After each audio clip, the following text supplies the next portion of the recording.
told people, like, if you haven't been watching the other regions, because that's the thing, like, Staffa, there's so much MLBB to watch. Like, you and I both know this as we work in our own regions on the professional leagues. Like, if you're trying to watch every region, every team fight out in MLB, it's so hard to keep up. Even before this, I believe it was NCT Ammer going on, right? I know there's so many teams competing in NCT Ammer, so there's like groups there. But any time of the day or any time of the week, you could essentially watch MLB. And so for this one, I was telling them that there is usually the teams that you think of East Asia right now, especially if you look at the past couple international tournaments, it's mostly from China. And for a lot of people, it was DFYG, KBG, right? Like these teams were the ones that were normally making it. Well, in this time, you actually get to see a little bit different. Well, not today, but tomorrow anyway, as they're in the other group already through the play-ins, and that's Guangzhou Gaming and then Yibin Game. We will get to see YBG play in this first match against Feiyun Esports. That's our first one. Again, these are all best of threes that our teams will be competing today in, and this is our team lineup here, Staffa, for YBG. We got Galaxy, Swim, Unicorn, LYC, and Fish God, who are going to be starting off in our opening match of the competition, and they're going to be facing off against Feiyun Esports from South Korea. Yep, this is so interesting too because there's a couple of familiar names here, at least on my part. So you got Milo, you got MZU1, Jaeyoon, Parker, and Ding. And especially for the people that are tuning in maybe from the Philippines, you will go ahead and recognize two names there, at least for now, and that's MZU1 and then Ding. Ding was one of the players too who did play a little bit in the professional league over here in the Philippines, and so I'm curious. Like, also that makes me also think, man, how they end up on Feiyun Esports? You know, like how did they end up in the South Korean team over there? Seems like they've just had a pretty wild journey in general. Because I look at their Wikipedia page for Ding in particular, and he's just been everywhere, right? He's played been everywhere. MPL VH, MPL MENA, MPL Singapore, and now in South Korea. Oh, man's truly Mr. Worldwide right here. And hopefully he can bring an interesting impact because, yeah, we know MZU1 as well as U1. We know that Ding has played in various areas. While they haven't had the greatest success overall internationally, I think just that experience alone will do a lot to bring energy to a newer region. Yeah, and this is one of the things about just I don't know why it's switching to my other mic because it's a region that we're not used to seeing.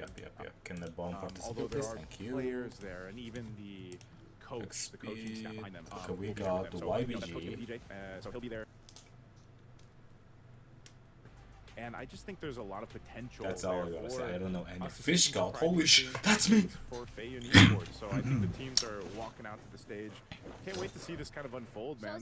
Because Staffa, we've really been wondering about the growing regions out there for competitive MLB. And right now we've got, of course, YBG walking out to the stage.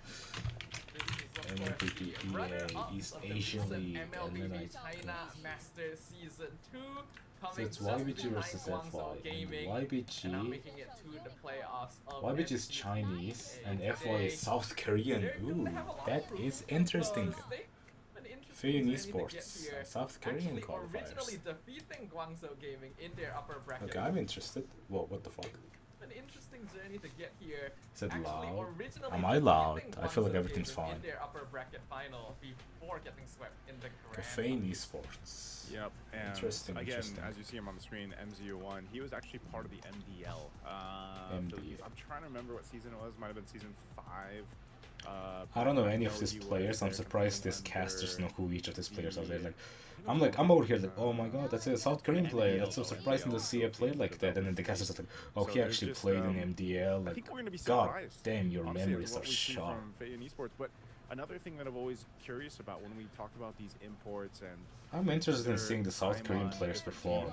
You know, like how do they work through that communication, man? You know, how do they make things work within the game?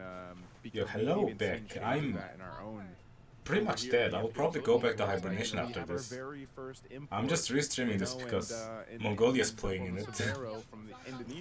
Beyond that, I have been busy with just about everything. College applications are not going well for me. You know, I think that was a point of discussion even before the season started, like how the imports deal with their communication, and you see them adapt very quickly. So again, I wish I had the opportunity to ask Ding or MZ1 about that, but they've also got their coach there with them too. So fist bumps, I think, over on the stage as both our teams get prepped and ready here. And here's the thing, Staffa, we know how strong Southeast Asia has been, right? Southeast Asia in MLBB, right? Philippines, Indonesia, Malaysia. Well, this is the South Korea start. This is the time. This is almost, I don't want to say grassroots, but it's like the roots. I'm also interested to see the new meta. I haven't been playing ML I've been barely playing ML. I haven't followed the meta at all. I've seen a few patch notes. I've seen them nerf Cloud again. I've seen them do just about everything. And I feel like I'm gonna kill myself. They brought back a mana mechanic. I'm probably never gonna play Cloud again. Over the years, over the seasons. And now they're, you know, now what they're the strong. I would say the tournament favorite to make the direct spot to MSC, unless we have some surprises going on. I'm praying that both Mongolian teams make the get the wildcard slot. Into these international tournaments, but now having to face off against other regions. Metas have really high skill in this team. It's really. What about gold laner? For the China region as a whole. I've been just playing Beatrix because that's the only thing I know how to play. Able to get a direct slot into the main stage for the first I'm not sure. Actually, I should. I don't think. I'd like to do a poll, but I'm sure that it's just gonna get 2 votes, so that's gonna be about it. Now, this is one of the teams that was able to take down Dianfeng Yaoguai, which has been China's representative on the international scene. The Chinese. Wait, what? Actually, Defy Yang Yaoguai? And then there's another team. So I don't see any of them. They gotta have something to prove here. They're gonna tell the world, hey, there's a reason we are up here instead of them. Yeah, even for YBG in general, I think this is Is it the best of? It's probably best of 3 if I had to assume. The lens of what other teams are there competing in China, you know, just because so much of what we've seen here in the past internationals is it's been so much of 10 minutes. KBG and the DFYG that we've seen now. It's a little bit awkward being here though. I'm usually here with like Eat or Nox, but they're also busy with their schoolwork. We're all gonna graduate this year, and it has. Think when you look at this again with their, didn't hit me well. You know, I know they introduced their roster earlier on. They've got some interesting I'm just picks. probably The meta is in this. Pronouncing it wrong, but it just kind of weird. I said Jion. I think that's the way you're supposed to pronounce it, but Join sounds funnier. More narrow than others. The one off the top of my head is literally like the jungle right now. You know, like you're gonna see a whole lot of Harley, you're gonna see a whole lot of Leomord, and you're gonna see a whole lot of Suyo. Right? And Harley? Maybe the occasional utility pick, which is of all assassins, I assumed would be in the meta. Harley is the last of them. For Nakai to come through, like. That's why I think when I look at these types of tournament stuff, I'm really looking at, is there a different play style? Is there a different hero pool or even a bend on the meta that we're going to see here? I mean, we're not going to see any bend on the meta. If we even see it, it's probably not going to get used because, in all respect, this is a lower caliber tournament compared to MPL. But I'm praying on Mongolia's Mongolia's rise. In Southeast Asia I'm very doubtful though. In general, because we do kind of end up in a cycle of, oh, we're gonna be learning from each other, we're just gonna be copying each other because, oh, those are the good heroes, but other regions may not fall into those same categories, and I think that's what makes it more fun, right? Because this is a little bit monotonous. I have an idea. The same couple heroes picked up over and over again. You don't like it? You don't like it? I don't. I'm gonna be honest here. It's like, okay, I get it. They're good. But, you know, we want to have some fun sometimes. Yeah. I don't know. For me, I guess, you know, I gotta say, at least my personal list I've been happy with so far where the meta has landed, and that's just the introduction of Gord into the meta, basically. My favorite hero all time.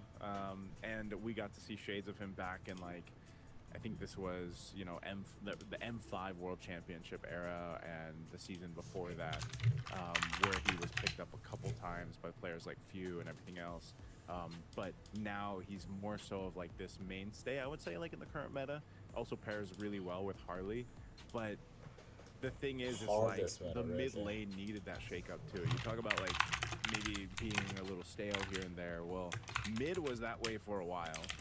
Yeah. It's shaken up a little bit, not much, but that's why I think it's so interesting, man. Like, if you look at some of the other MCT regions right now, right? The MLBB Championship Tour regions. I know some of them out there are testing out the old global ban theory, you know? Like, they're going with the global ban drafting, and I don't know I don't know when that time's gonna come when we actually global ban have that drafting. I introduced, swear, like I hear everyone talking about it, but it's something that I genuinely don't like. Yes, I understand that you want your players to showcase that they have a really high hero pool, but then like this is supposed to be peak MLBB gameplay. They shouldn't worry about let me save my strong heroes against stronger teams. Though it shouldn't be like that. There's always going to be pros and cons about concepts like global ban, because yeah, on one hand it does make it more interesting. You get to see heroes you never really see otherwise,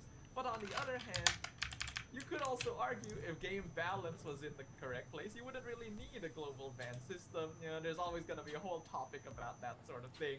At least for now though, we're not going to be seeing it too soon. We're still going to be sticking with the standard concepts, the standard form of drafting, especially in this tournament this time around. So hopefully we get to see a good mix of the meta picks and maybe some new faces as well. I think it's all about the new faces, man. You know, every time that we are looking at the up-and-coming players or the up-and-coming legends of MLBB, you always have to look at the new teams that are competing, and it's always, I think, you know, when you get to look at the MCT run, the MCT series in general, you get to start to see some of these players make a name for themselves, you know, and it's some of them, like I said, even when we're looking at Feiyun Esports right here, and you've got this kind of mix of what does Korea bring to MLBB. So long, everybody knows that Korea is such a dominant, you know, nation in terms of esports and competitive gaming, and that's been mostly, you know, throughout the PC games, but now you have them entering into MLBB, and it's just an interesting fact that you have this kind of mixed, I guess, environment, mixed experience. Like, you're bringing, you think about it this way, you've got a couple players that most people have not been able to see too much of. The Filipino players that are there, Ding and MZU1. This is exactly what I'm looking for. Oh my god, experience in the Philippines as well, but also the import experience that Ding has been through.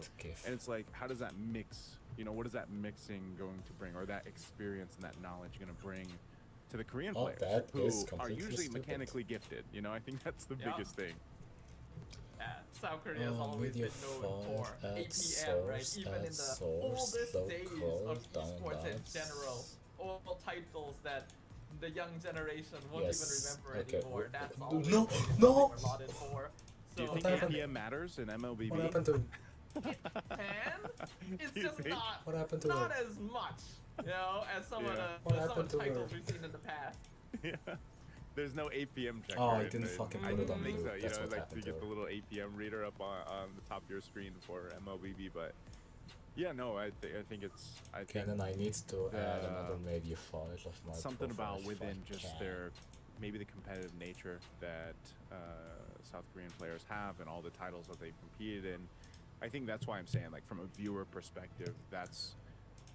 I really want to see them make it to the wild card or potentially get the MSC spot. Media Again, 5. we know that who the favored teams are throughout this run, and we'll get to see some of those. Hello, Josh Matthews just scored a 755 maybe there's enough. I mean, yeah, technically I did fine to remember my drive there from favorite esports or even some of the other teams. Okay, you know, the Huns, for example, like you mentioned with Mongolia. Mongolia has always been a region that has been very strong in such a wild card way, and by what I mean by that is their play style, their aggressiveness, their drafting is always just kind of a treat to watch. Yeah, I always appreciate regions like boom. The stream setup is complete. I'm very proud of what has happened. Okay, anyways, let's go back to the how that happens. For interviews. They were talking about Mongolia. I'm interested. Was I catfished? I swear. On the website it said like in 20 minutes. able to But then move now forward over here, into the like, oh my competition God. as part of the playoffs, and that one team also guarantees at least an MSC wildcard slot. Yes.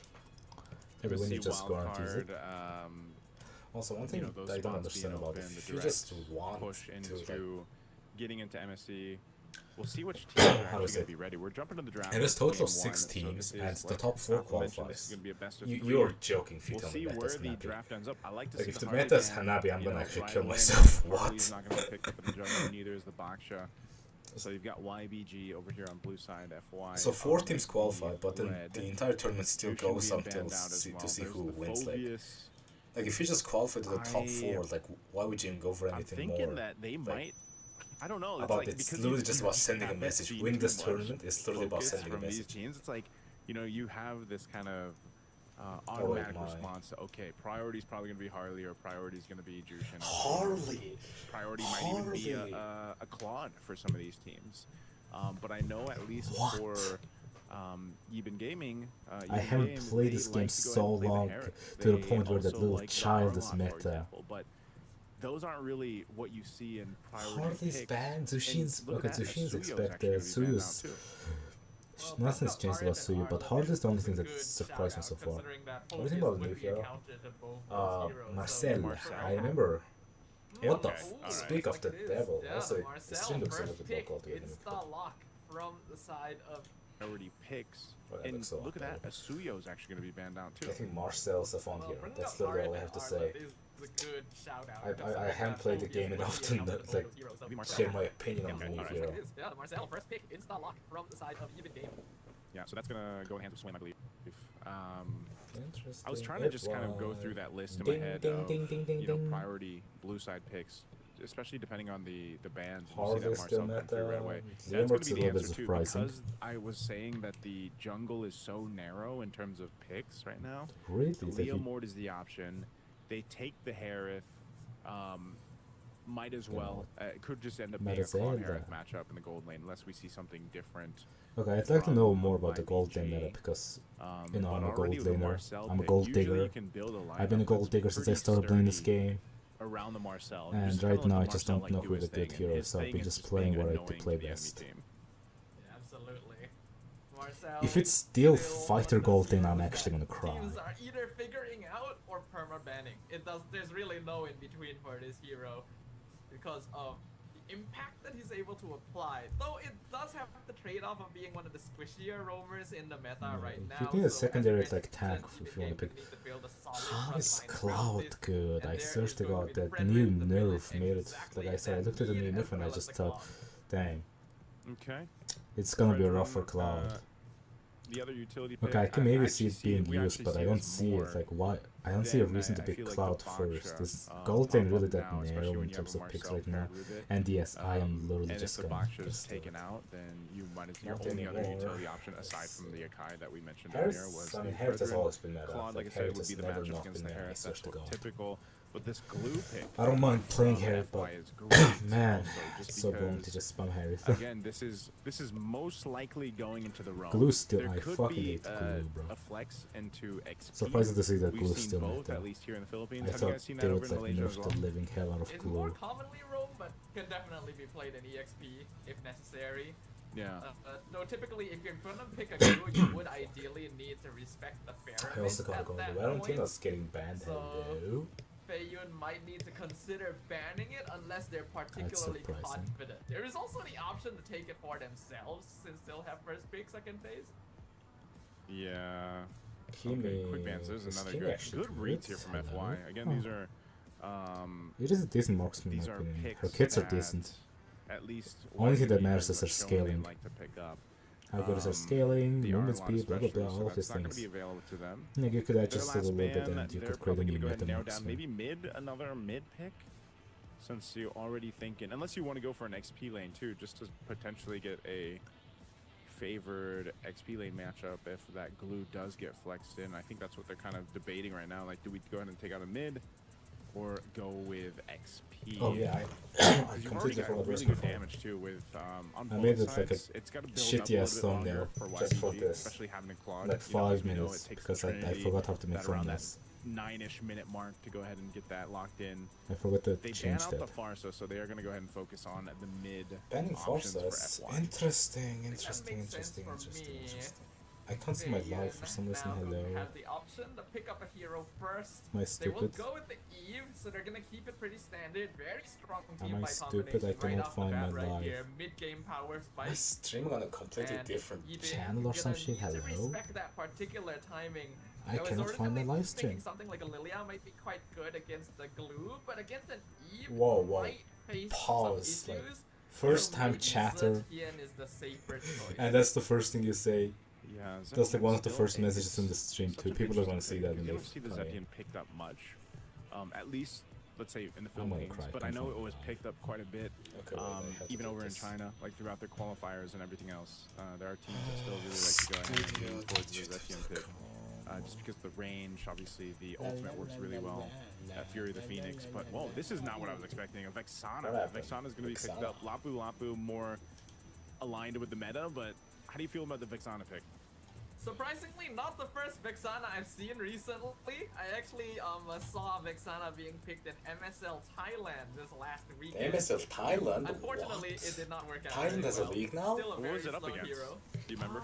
Oh my god, I have been not. off this game so Remember long, Vex but alone. the meta's barely But it changed. is one of the I see Marcel, the new hero, and then Leomord's there, and I see Harry's hardly getting banned. That's literally the only few new things in this entire new meta.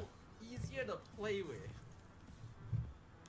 Faramis is just non-existent though, bro. Like he's just not, you know what I mean? Like lately, I don't think we've seen him one. I could be wrong, but I don't I think cannot we've find seen it him live. once. I would probably change my bet on it when I can find it. It's a very common glue counter in Malaysia.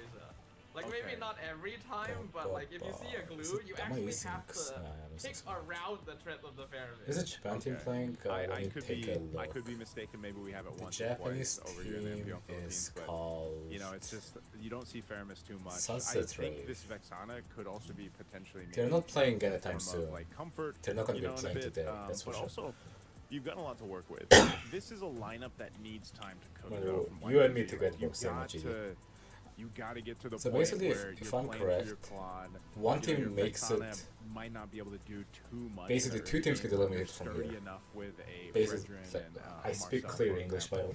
Anyways, Um, two teams but get also eliminated having today, the Lapu-Lapu. and they we'll can be have fight top around 4 the teams, objectives. Like if and their whole Japan's game part the plan top is, 4 teams. let's just fight for Turtle 1, Turtle 2, you know, even early I'm rotation hoping the Huns pressure if they qualify, can. please, the I Huns. know Huns. at least for a lot of The what Japanese we've seen team's so probably far gonna play through the past tomorrow. 8 weeks here in the Philippines is teams really dominating throughout the early game, and even the early game as early rotation, man, as the first rotation, you know, locking in that that first buff or the Lift Wander or potentially going for It's the goal been and 30 stealing minutes, that. holy You know, there's shit. teams that are I have been usually able to catfished. It said it was gonna potential start first 30 minutes ago. even in the early game. So we'll see if that's going to happen here. I think we're going to be jumping into the game. Again, this is going to be game 1 in our Okay, first this is match interesting. of the day. Galaxy YBG versus and FY. We have a Milo. team from China You versus two are the only two South players that I can Korea. judge. All fighting for those spots to get into yeah. the play-ins tomorrow. Holy shit, the quality is so... I'm excited, Is and I it hope the that stream everyone quality, watching or is at it home is just... gonna be just as the excited as we stream jump quality. right into the land very of the low. for the first time here. I'll have to the forcibly MLBB make it look Championship better. Tour EA 2026. Yeah, Like you've already pointed out, Naisu, I do I'm think gonna go that into while filters, Moonlight edit has filters, some add a buff filter. priority because of Fredrin, in Oh, terms of direct what is it team fighting, again? it's pretty hard to I beat a think it's... Leomord Is Eve it early. color correction? I don't think it's color correction. Beating a I'm so Leomord stupid. early if Let you me just try can as a each of these. Fredrin That is is going to not require correct. your team basically if that happens. Ding giving some information on this Romhilda. Again, interesting too, Scaling. because if I recall correctly, Yet. Ding, when he was competing in the Philippines, he was more of an XP laner, but you know, he takes this role as the information gatherer for It his just has to team be over here colorful, for right? Feiyon Esports, and Yes. you know, you can go ahead and he is playing XP. I was like, he is just checking things out, so he's still XP lane. We've got MZU1 as Increased the contrast Roman glue. fucks things up way too much. But yeah, that's the thing. That's the where I'm going to be looking for is the experience between Ding and MZU1's time in the Philippines, both and what they bring to this synergy of FY. Yeah, I don't know shit, so good luck. This is what you have to deal with. Before the first turtle timing. Milo. So nothing's obviously gonna happen for the first few minutes besides the lethal wander, gamble, blah blah blah. I'm just gonna get. I'm not getting paid to stream this. Whether or not FY can play for I might get paid to stream this. I mean, I am a part of KOL. I'll get paid in diamonds to stream as well. But because I haven't been like doing anything for a while, I doubt it. I'm just doing this for the love of the game at this point. So an early first blood, and the flicker was burned too. That's the unfortunate thing for Ding. Flicker, I mean, it doesn't matter. So right now, YBG has control of this first turtle. They'll go ahead and start this. I mean, shouldn't Ding be able to just fucking Esports in position. There's no way. Yeah, unicorn, bro. Unicorns unicorning all over the place. Staffa, this is exactly what I was talking about, man. I was like, their lineup is going to give them control around the objective, and that's exactly what it's doing. Swim's doing a great job. So far, YBG just seems like a better team. They feel so much better synergized, and they were able to pick up a kill very early. Either just kind of being a nuisance, but what truly matters is the gold lane anyway. Kind of keeping FY on their gold feet, but also just giving information. Gold lane in the high ranks has gotta be the worst fucking roles to play ever. Like, this is all you do for the entire game, by the way. You just wait for your minion to go low. You last hit it, you wait for it to go low. Last hit it, you wait for it to go low. Like, that's your entire gameplay for the entire game until your power spike. But also insta-collapsing on the Leomord so that FY cannot fight for it at all. Ordinarily, Leomord, Eve, Hilda together should give you a that is hella aggressive, holy shit. These turtles early on, but if you just pick them off one by one and don't give them a chance. Nothing's gonna happen for now until the next turtle. I mean, they might try to get info. We'll see what Esports wants to do. Everything that's gonna happen so far is just gonna be setting up for the next turtle war. Like, everyone's gonna try to farm. It's gonna be small fights on the gold crab, blah blah blah. What you know the Fredrin's gonna be capable of doing. But beyond that, everything should be just fine. I mean, I'm rooting for a Korean team, which I already forgot which one it is. I think they lost anyway. It's Fian Esports. I'm rooting for the Fian Esports. I'm rooting for the next faker of I mean, not next, I guess. MLBB's faker to come out. Definitely got to watch out for his positioning in this case, but. And what they can do is decide, do we actually want to go ahead and contest it's like, it? Now, if you have an Eve, does the spectator not have any of the resources downloaded, or is everyone just not using a skin? They got to get the positioning in favor. Ding's going to go ahead and deal with Fish God and LYC again, but they rotate quickly over as Turtle's going to be spawning up here. Ding might actually go ahead and try to join now something's going to get interesting. And we could see... Oh, I mean, Bielexi doesn't have any kind of power spike yet. So Bielexi wasting ult really doesn't do anything in the bigger picture. The turtle's already pulled, the Fish God's getting poked, Ding is full HP, Glue is gonna zone like insane though, but they Loki just give away everything for it. I swear, YB just seems like a little bit of a better team. They're not doing things correctly. Parker?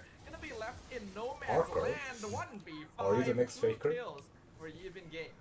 Oh, that was so good from Fish God, man. He dealt with Ding, like, chunking him down a little bit, but as soon as he knew that they gave the call, I mean, Carl Tizzy is the GOAT of MLBB, alright. He wasn't able to do anything. He's the best player that MLBB has, but he ain't Faker yet, bro. Didn't get full utility or full usage. Like, Faker has won everything in a row, like back to back to back to back to back. Carl Tizzy is as good as an MLBB player, like, is the most accomplished MLBB player there is. But Faker is accomplished plus plus. He is doing work on this Lapu Lapu right now. Just be in that zone and that threat to Feiyan Esports. Oh, Swim? Holy shit, like, I swear to God, this team is just better. It just looks better. Oh my God. Brother, I have never seen a Vexana do this great of an early start. Like, this is a unicorn, man. This is a unicorn experience. Holy. This is a mythical creature you're witnessing right now. They're looking just different than I swear. They just look like a much better synergized team. 3K already in favor of Eben game. Most of them completing their first items by this point. Yeah, great start already. Getting themselves.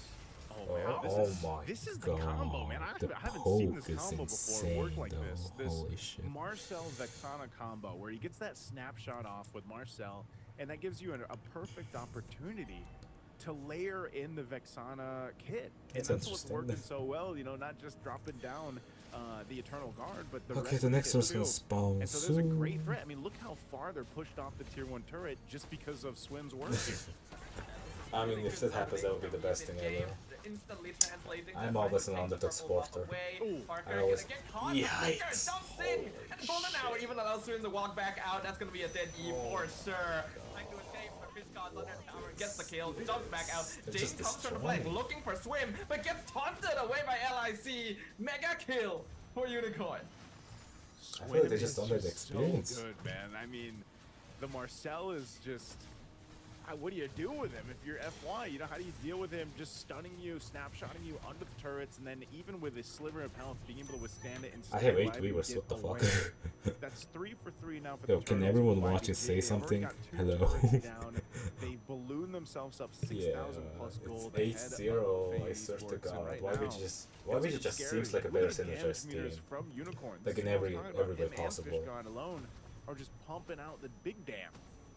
And I think what's even more concerning is that Swim on the Marcel is doing more damage than anyone on Feiyun. This is not a hero that's supposed to be dishing out DPS. Marcel seems to be annoying. It's just Marcel and Vexana doing just about everything. Yeah, this is a different kind of Marcel that I've seen. This is I don't know. This is usually you see them be kind of aggressive, just getting snapshots, but you know he's got the stacks on the belt here. Oh, Peter forced out the RWM defensively. I think that was a bit of a panic press right there, but it does allow them to clear out the minions, so they'll preserve their mid tier 2. Okay, that was a technical timeout for me. Obviously, nothing has happened.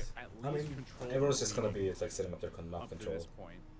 But I don't know. Looking at the items they don't seem here to be too, freezing though. They're just looking to push every single See the wave. gold lane difference, about 1,000 gold between the gold laners right now.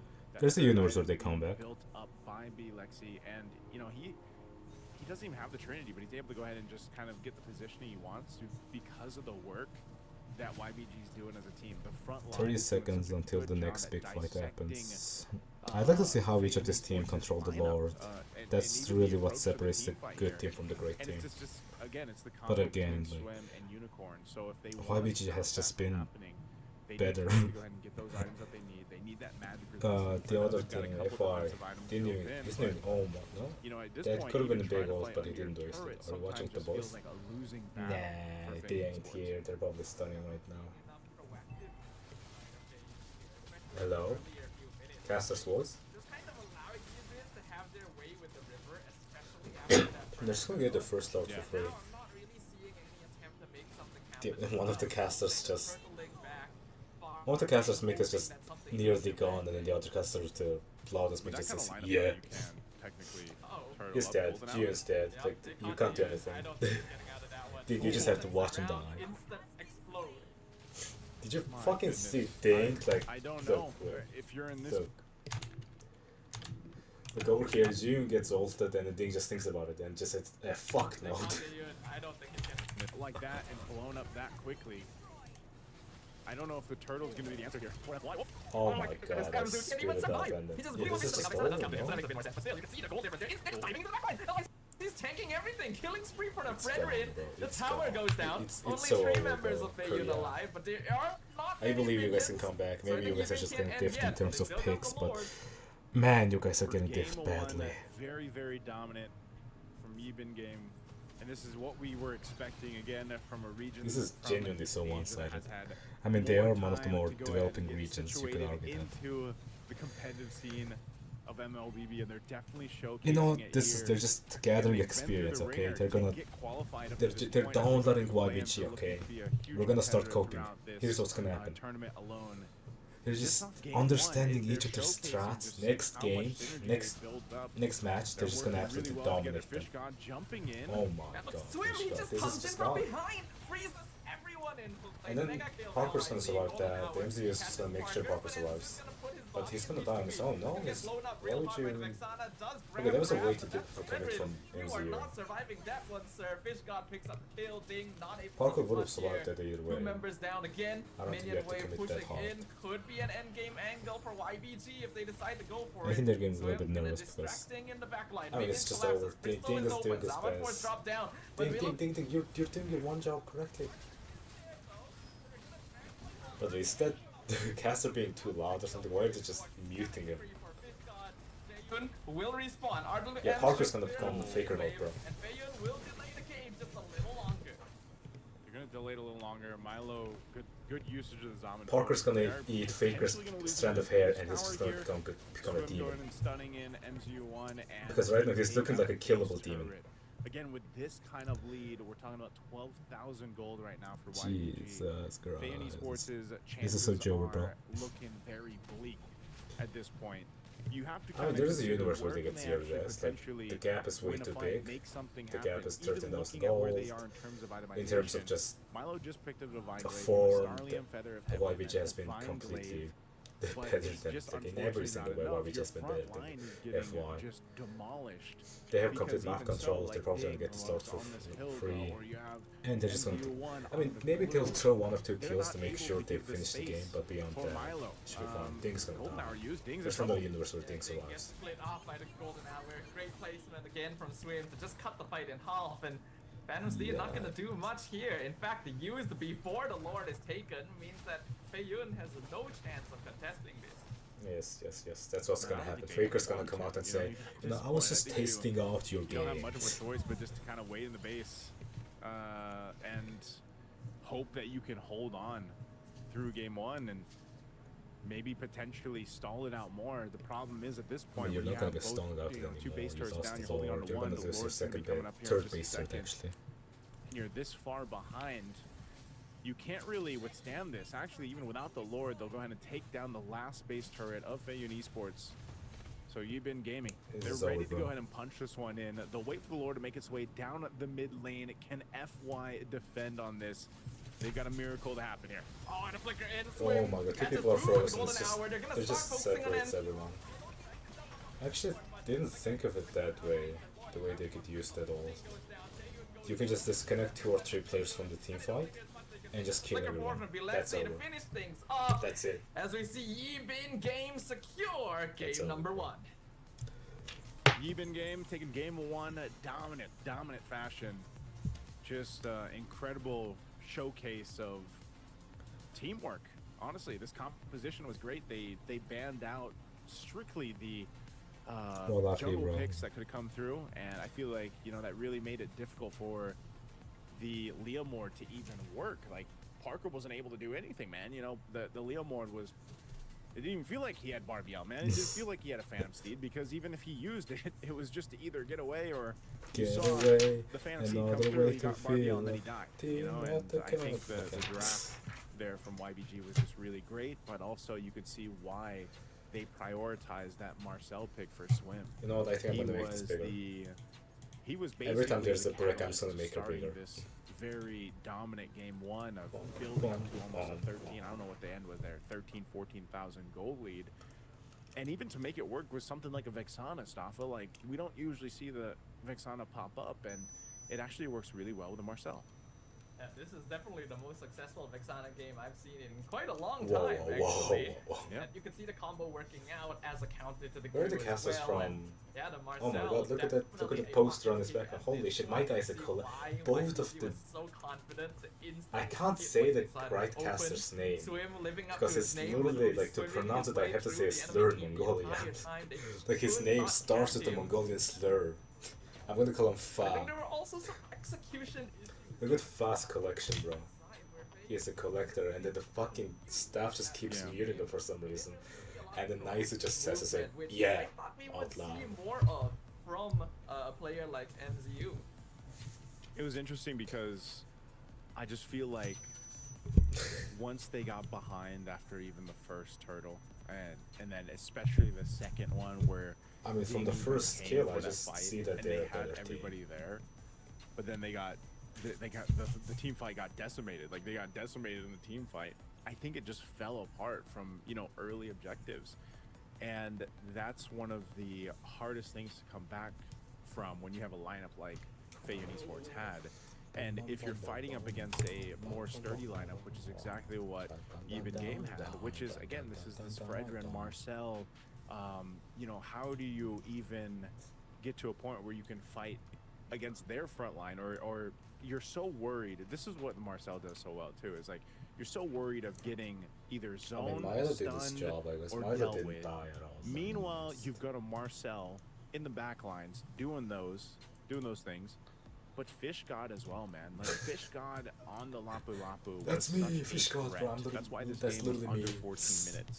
He was jumping on the right targets. He was just locked in on Jaeyoon, but Jaeyoon, by the way, Jaeyoon did not get to use real world manipulation much at all. Like there was not many opportunities. I love it when casters say MLB skills by their actual names, and I'm like, yeah, again, real world manipulation. Yes, I like it when you use that. Provided all the time in the world for B Lexi to just farm up on the Claude, hit the Trinity very quickly, and then shine with his blazing duets towards the end. Man, that was a 19-0 game, and our MVP for game 1 is going to be Swim. Okay, what do we do now? I think no one can argue with this. Yeah, got any recommendations on what I should... I could maybe react to videos if you guys are looking for me to react to anything. Marcel should not be doing that much damage, and at the end, he's doing almost as much as Fish God. Do you all have any videos that I could react to? So you can see how easy it was, how simple of a task it was for him to be running around, being a nuisance in general. Yeah. They just keep muting him for fucking... They're not specifically muting, but they're just making him quieter, like really quiet, to the point where you can't hear him. Like, what did he do wrong? And the entire stream's gone.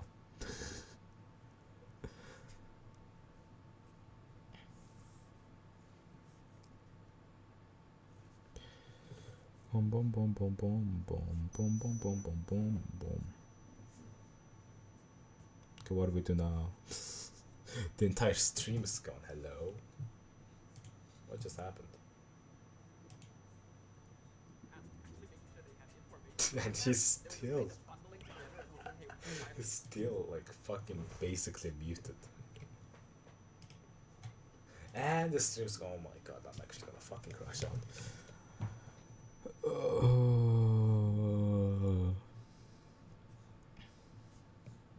What do we do now?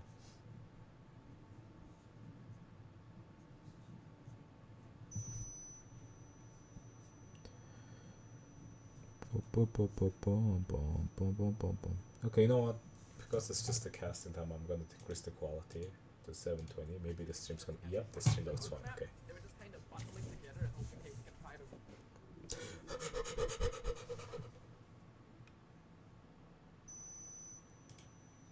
Say wallahi, bro. Say wallahi. Oh my god, please, please, please, please, please, please, please, please, please. Actually making sure they had the information on the map. They were just kind of bundling together and hoping, hey, we can try to... What is... Oh my god.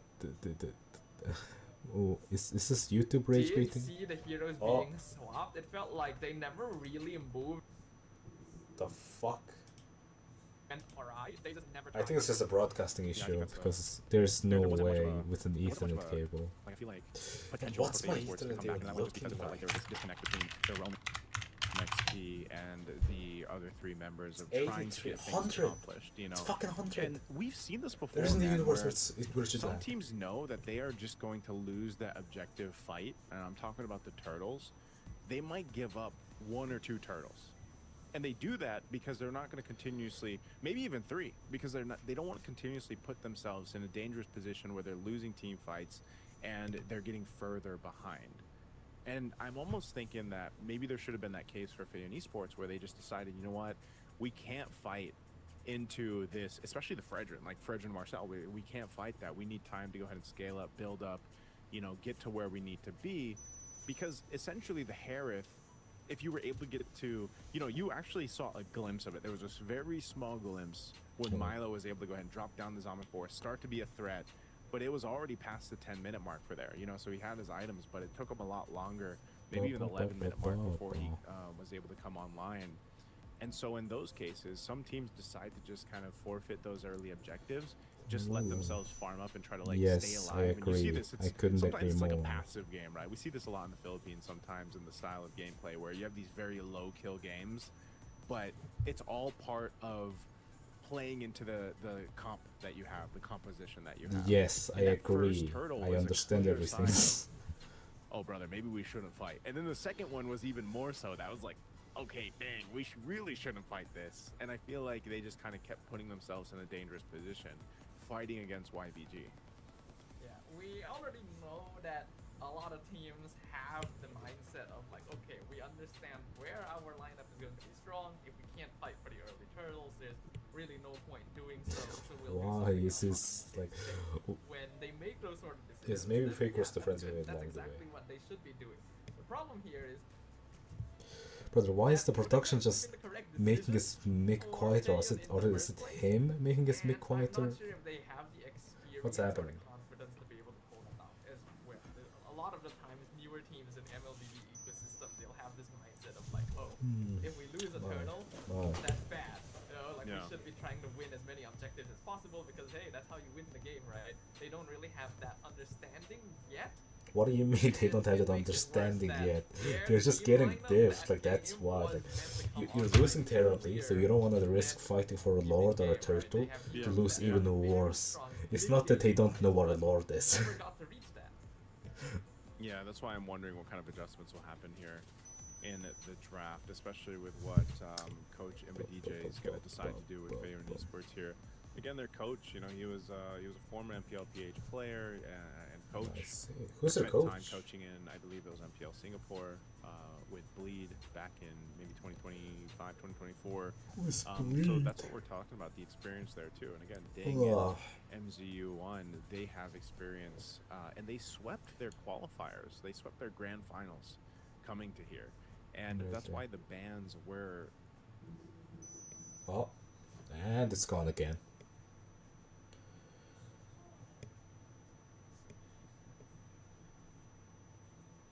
You know what? If I want to know, let me just the way that it was, because there were some targeted bans there clearly against what Favorite Esports likes to play around. And you know, if there's anything that's telling of their play style and maybe that they need to adjust from, is they're very... I mean, I never Even watched it. I always supported PTK, but I never like watched it live because it would always happen when I'm sleeping. This idea or this philosophy. It would always happen at like 2 a.m. Oftentimes, if a team knows how to punish them, and you got to think who's across from you in this case. Yibin Game is an experienced team. You know, they've taken down some strong teams that have represented the China region that have international experience. You know, so I think over the course of what has it been for the China region, that been 2 years, I think maybe, and how much improvements their players across the board have had. They know how to punish teams that do that, right? So we'll see what adjustments happen here. We're going to draft for game 2. Is that they do not take a break. It's going to be a switch up, right? Fayan Esports will be over here on the blue side. We'll see what they want to prioritize. In any kind of bigger tournaments, there will be like 30-minute break in between matches. I don't think they need Here, everything just happens almost immediately. I love that. Also, I'm not and Eden Game going to ban out the Harley and the Zeusman, pretty common for the red side. Now this does leave quite a few options open, including the Freya, which Fayan will now take out for themselves. But one concern I have is that Gwyn and Freya are typically very strong blue side picks, and Fayan getting rid of it either means that they're not confident or there's something else they want to grab as priority. Okay. Yeah, I think some teams too, they just don't want to. They just don't want to play against Freya in the gold lane. Sometimes it's just more of like a comfort thing for some gold laners. But even so, I don't know if there's that many gold laners that like to play the Freya. I feel like it's almost down to no one likes to fucking play Freya. On God, if anyone who ever played gold lane for more than like 2 years, that seems like it's going to be you probably hate the fighter gold lane meta. No one in the gold lane likes playing Freya. Priority. So now on the flip side, for like you only play Freya to fucking win. Just It's just stupid. Maybe they go for the Leomord. Maybe they're comfort enough to go ahead and pick up a Fredrin again. They've got a couple options here. I said the ban is almost the what same. they want to prioritize in gold. They might straight up pick a Claude in this first phase or even this Claude first swing? actually good. I think Claude is just one of the best heroes in the game right now. Not even What? He's just one of the safest picks. Doesn't get countered too much. Will basically carry the game as long as he has his items. So yeah, Yibin game will just grab it, and they do seem quite comfortable on the Fredrin. But like you pointed out, I am curious about how well this will perform now that they grab and it, it's gone. and they Oh, do it's seem quite back. comfortable on the Fredrin. But like you pointed out, I am curious about how well this will perform now that they don't have the Marcel on their side. You would like to say that, hey, Swim played such a good Marcel last game, he should know how to counter the hero, but that is not always the case, surprisingly. It is mostly the case. If you know how to play the hero, then you know how to counter it in Let's every see if kind of way they possible. build up and complement this Marcel. Ooh, interesting. They're gonna go with a Granger. Granger into the Claude and the Leomord. So we'll see if they can get the stacks. Usually the Granger is the one getting the Sky Piercer, and with the Leomord there, that is the likely case. But I think for sure you got to see if Milo can get there on the Granger.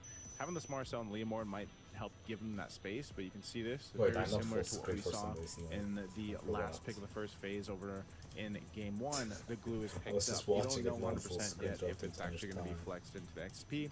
Most likely goes Roam, but even if it's Roam, a glue Roam paired up with a Fredrin already is a great thing to have. You know, that's so much sturdiness, so much tankiness that you can actually play into. And again, you just have to give time for the Claude to reach his power spike, and having those two heroes wanting to fight around objectives gives them that chance. But I do like, at least for Fayer and Esports, at least in this chance, they've got the Marcel on their side. You're just sitting here wondering, can it be utilized as well by MZU1? It looks like they'll even ban out both Faramis and Vexana just to make sure that the glue will not face the same issues that MZU faced in game 1. He'll get to walk wherever he wants on the map, and there's not much that Faeyun can do about it. So they're going to need a very strong mid lane pick to deal with this. Most obvious would probably be Lilia at this point. You could also make arguments for heroes like Valir or Gord, because they do have the pure damage to be able to melt through the glue. But I think Lilia is probably the most maneuverable out of all of them. Is Lily actually good again? Okay. She used to be hella What's the strong last for a ban long gonna be here? Yeah, still mid probably. I don't know what they. Other than that, oh no, they go XP, so they will ban out the Uranus. So no Uranus available. They could pick up their mid lane now, and then wait because they want to keep that glue as potential flex if they still want to. Yeah, like you mentioned, there is still a Gord there. They could go with the. I don't know if they want to run the Eve. Since they have the Fredrin. The draft. See if, I mean, for a lot of actual Unicorn wants to do the that. draft is probably Eve, one of the more interesting parts. Gord, but man, I fucking suck at drafting. I just pick comfort, so I don't know what the fuck they're doing. Farsa, something along those lines. Even a Kimmy Fred is common, right? Kimmy in the mid. So I just say yes, Evo, Caster. so yes, I agree. They want to play around the real world manipulation. I just have to go that that box, and Fredrin is going to, like, their control from game 1 of the objectives. They're going to be able to essentially do the same thing here with this kind of composition for game 2. This is a really, really strong setup from Yibin game. In fact, I'm quite confident that last hero is going to be Arlit. It's the perfect setup. I mean, Arlit just getting banned. You got Fredrin, it's like the combo of all time. You know, so far Arlit has 100% ban rate. At least knows Had the that that 100% is ban coming. rate. I don't think it's worth it for Because so far there's been only one game. I feel like it doesn't complement just their lineup as well. They could, but maybe better to go into the Phobius. Yeah, they will go into the Phobius, lock that in, and they'll pair it up with the Kimmy. New title rush? I figured, actually don't know what the hell that even is. YBG would take No, that, this but is yeah, draft. Currently it's Fishgod's drafting. gonna go ahead and grab Just the gonna- Lampu. I'm just gonna take a peek at what title rush is. You guys are gonna look at a lot of things that you shouldn't. Holy shit! Title rush and everything. What the fuck? Am I stupid? Is it like this? Oh, that's okay. No. I guess he's still on the option. Let's look at Kazuki. Boy, it sure is free. The Let me fuck tell is you that this is to your brain blast. Let me explain this one, because it neither goes solo on this or pair up with the Sage. There's a tower I'm defense. standard mode and endless mode. Standard mode is the normal one Oh. with limited waves. That you will need to defend a total of 18 waves here, and each waves the minions and boss get stronger. Boss battles include Zetian, Interesting. Bane, Farsa, Aurora, Sage. It's like the emblems that we have. But these 10 levels is your debut. So here are 10 heroes. I will drop the best, for you in the later part of the video. But now, Okay, you I only think have the a hero I limited will number go of with heroes to is choose of the from. best. I believe, right?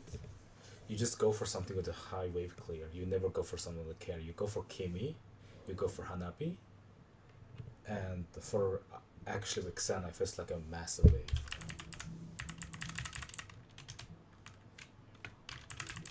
Okay, so this is just okay. I see. This could be interesting.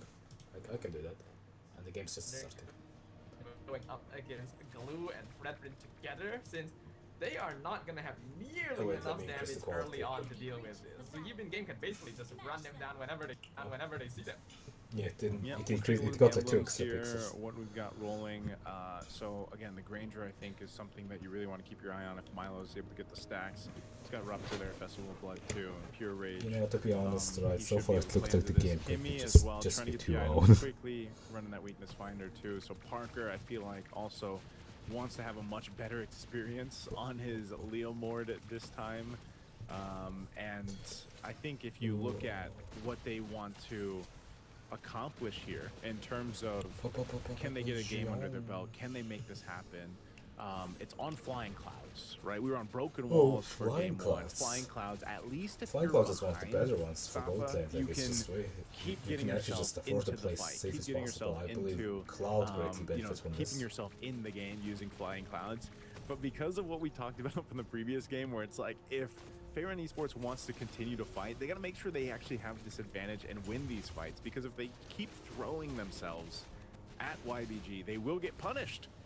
Oh, June? June? Hold on. There. Good. Unicorn very low as well. The flicker at the last second gets the Kimmy out. MZ. Oh my God, Swim is just now, harassing them. Parker will drop by though and make sure that there's no deaths here. Okay. Oh, whoa, hold on. Swim was Oh my God, really going Swim. for it. He's going to be able to, or he's I going think to Swim's try to gonna run die away. here. Swim is in trouble. Sim's just gonna die here. All right. Might The get cops punished for came. this one. The cops got the call.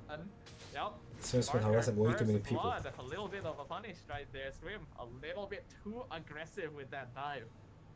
Okay. Too aggressive. Swim wanted to go for it. He's actually the one to get punished, and it looks like they're going to go for this, but mid. Oh. What is gonna happen? Okay, Okay, they get out, June. flicker forward left. You know what? At Take least a they're gonna flick end for with a Jay kill. June, That's a good and thing, they get right? a kill onto the Kimmy once again right before the turtle. The Eden game really knows their objective timing. Now we see Enzu walk in, dark wave connected to Hardware M comes out. LYC secure turtle. Parker a bit too late to the party, no predator thing. The Phasers Phobia is just right not in the dying. face of Oh the my God. Leomord. 3-man dark wave. Phobia is trying to hold it as long as They possible, almost but thing took goes everyone down, with him. and Parker will follow. Even game with complete domination over the first turtle. Does one of the casters have a big ass dick in their mouth? Force a flicker out from Milo. Okay. So that a whole lot just happened in about a minute, you know? Yeah, I cannot YBG ends up process getting that that. turtle. They get a couple kills over here. I love replying to the and casters like wanted they can to- hear me. to You know, I'm fight part of the that, team. but They end up getting their backs against the wall into that fight. You can see this too. It looks like, yeah, you want to have that rush from Milo for the Sky Piercer. I think that's what he's going to be going for. He got the Fury Hammer It's not first, just Fury, but yeah. he's holding his own, at least in the He's just gold lane. winning They're every not single too team far fight. behind, but whoa, Fish God, a solo kill So right it's just now gonna protect against everyone. Ding. Unicorn's gonna be able to zone just about everyone. Oh, that's oh, bad. the grab Oh, actually no, you connects froze and Parker, Parker you froze pulls him Parker, back you up. froze Now Parker. to try and Barely, save the it's just Leomord, but so Milo oh just my pumps it full of dark death bananas. Hello? Milo trying What to is this synergy? They're just so much better. Swim's still chasing by me. And that one of the casters got muted again. Like, what the fuck, man? What did he do? What did he do to deserve this? Okay. All right. So There it is. They want to keep throwing themselves at it. They want to keep fighting. That's not what you want to do in this case. That's why I was talking about flying clouds, man. You don't want to be in this position where you're throwing yourself into this fight, getting further behind. This is, you know, you're 4 minutes into the game, you're now almost 4,000 gold behind if you're FY. They continue to put themselves in this position. So YBG, they'll punish. Next turtle's going to come up here. Second one of the game. You have this kind of lead. And this is the scary thing to deal with. Oh, no. Hold on. He's in trouble. Gone, Parker's gonna die. Parker? Faker's gone. Parker Faker's gone. goes down. The second coming Faker's of gonna be the Faker next one. was a lie. As well. The pressure from even game just piling on. Brother, what did that caster do? Why are they just muting him? In favor of using game, and we haven't even broken 5 minutes yet. It feels like he's just Yeah, fighting to Turtle's stay gonna in the easily casting take. LYC job. grabs that one. Like they just YBG keep, complete control they right or now. Sky him Chaser just picked keep like up decreasing their by volume. Milo. And every time he So comes back, you're his in this- mic comes you're in back a situation muffled. where you're trying now to hold It just on feels to like he's just your fighting to stay resources, alive. man. Oh, Milo? Oh, Milo, he's Milo's in gonna trouble. survive. Simple Okay, chasing I that don't one. think he's going to be chased down. So YBG still punishing FY. Yeah, this is just Turret all goes down working, at man. tier 1. Look at all of this space that YBG is providing here. You can all see that. Oh my god, he's struggling. He's struggling. Oh my god. His mic is now starting to stutter. Oh, Don't it's try and fight, but everyone instantly dies. Golden Hour doesn't really do it. Oh, the Galaxy? I mean, yeah, this is just. This is Dojo, bro. Well, lucky, man. Well, lucky.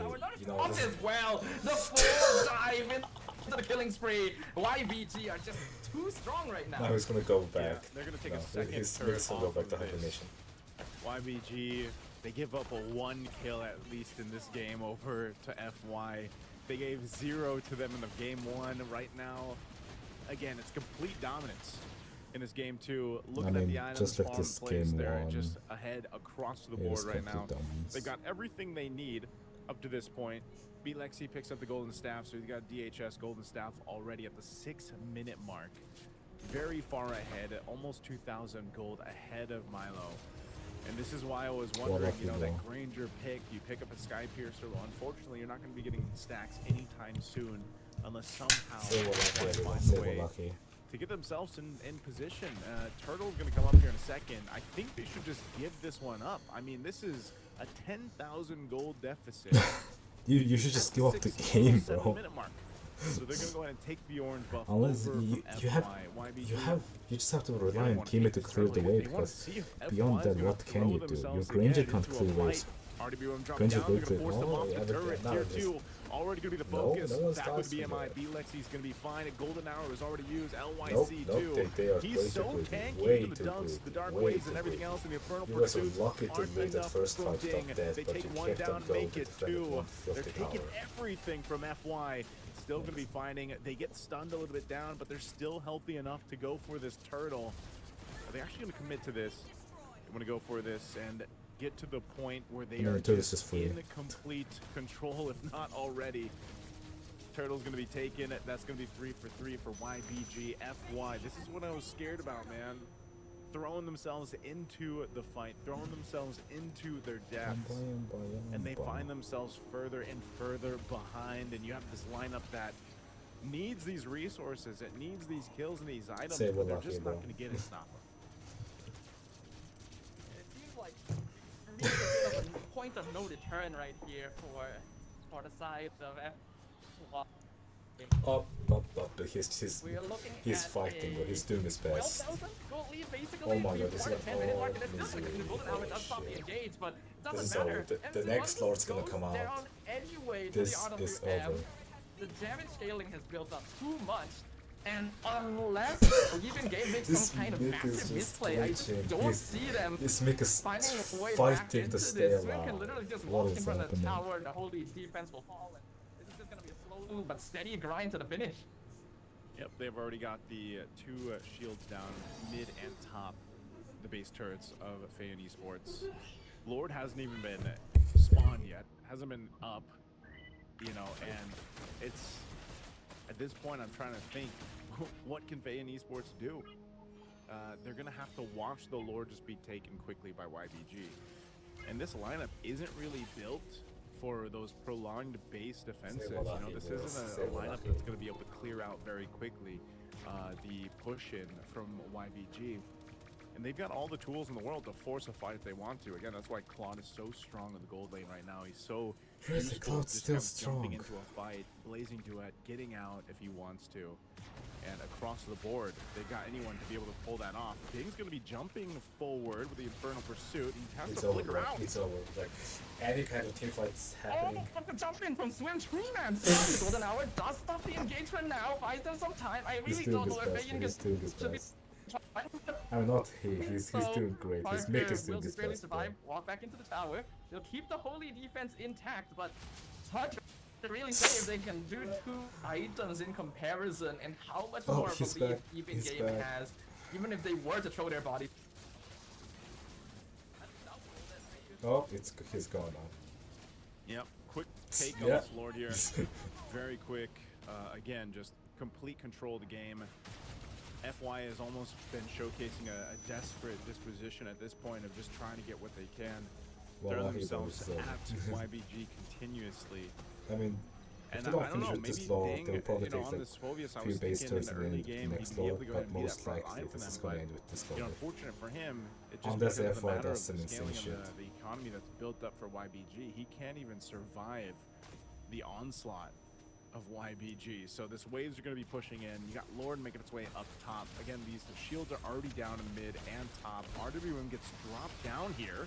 Oh, okay, then with one base turret off the board. The bot turret is actually going to be defended very well.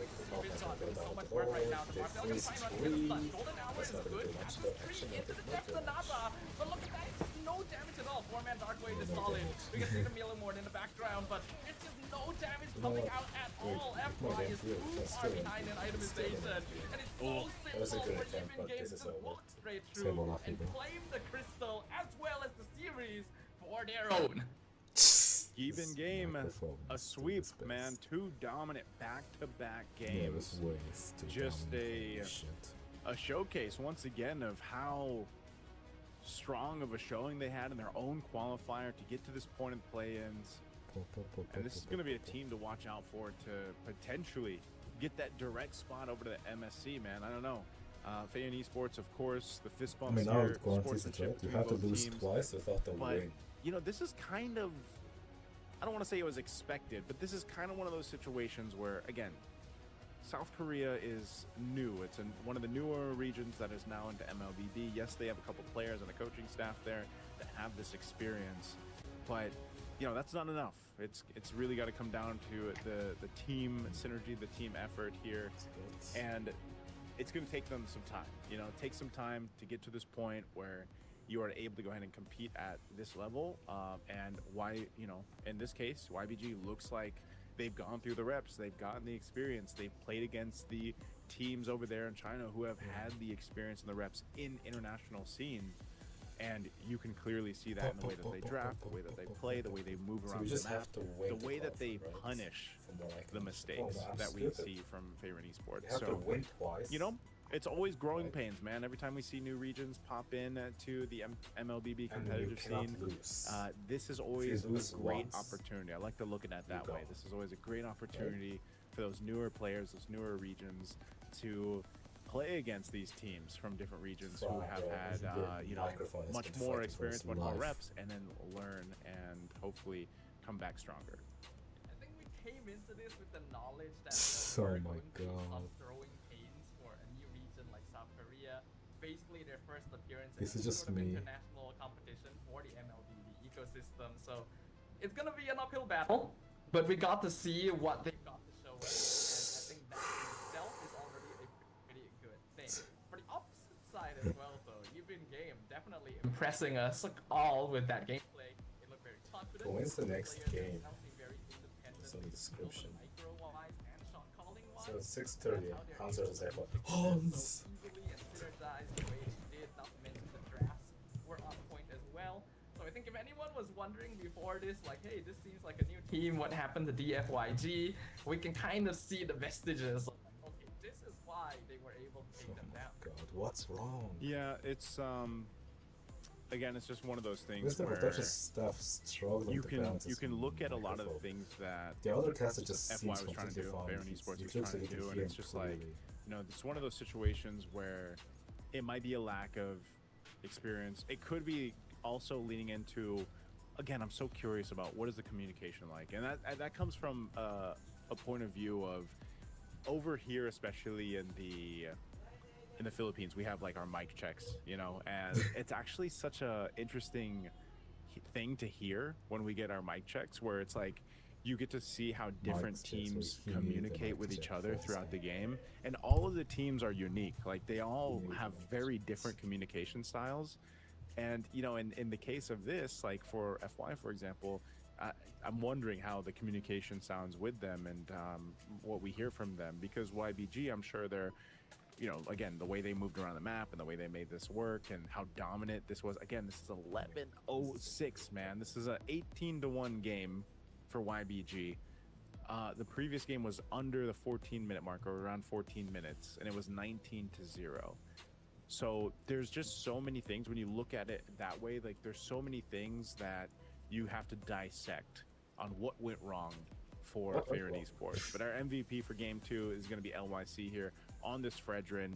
Again, a guy who likes to play Fredrin back to back, and he made it work. His team really supports him to allow him to get the rotations that he needs and just kind of set up. And you see him, he's just able to focus on the objectives and lock those in. It certainly seems like That's a comfort rational for thing I'm the going side to of do. even game to be able to I'm play gonna these ride the utility Cox jungle. non-stop. Is Fredrin the only thing that he plays? Can he pull out a Baxia as well? Still haven't gotten a chance to see his assassin gameplay too.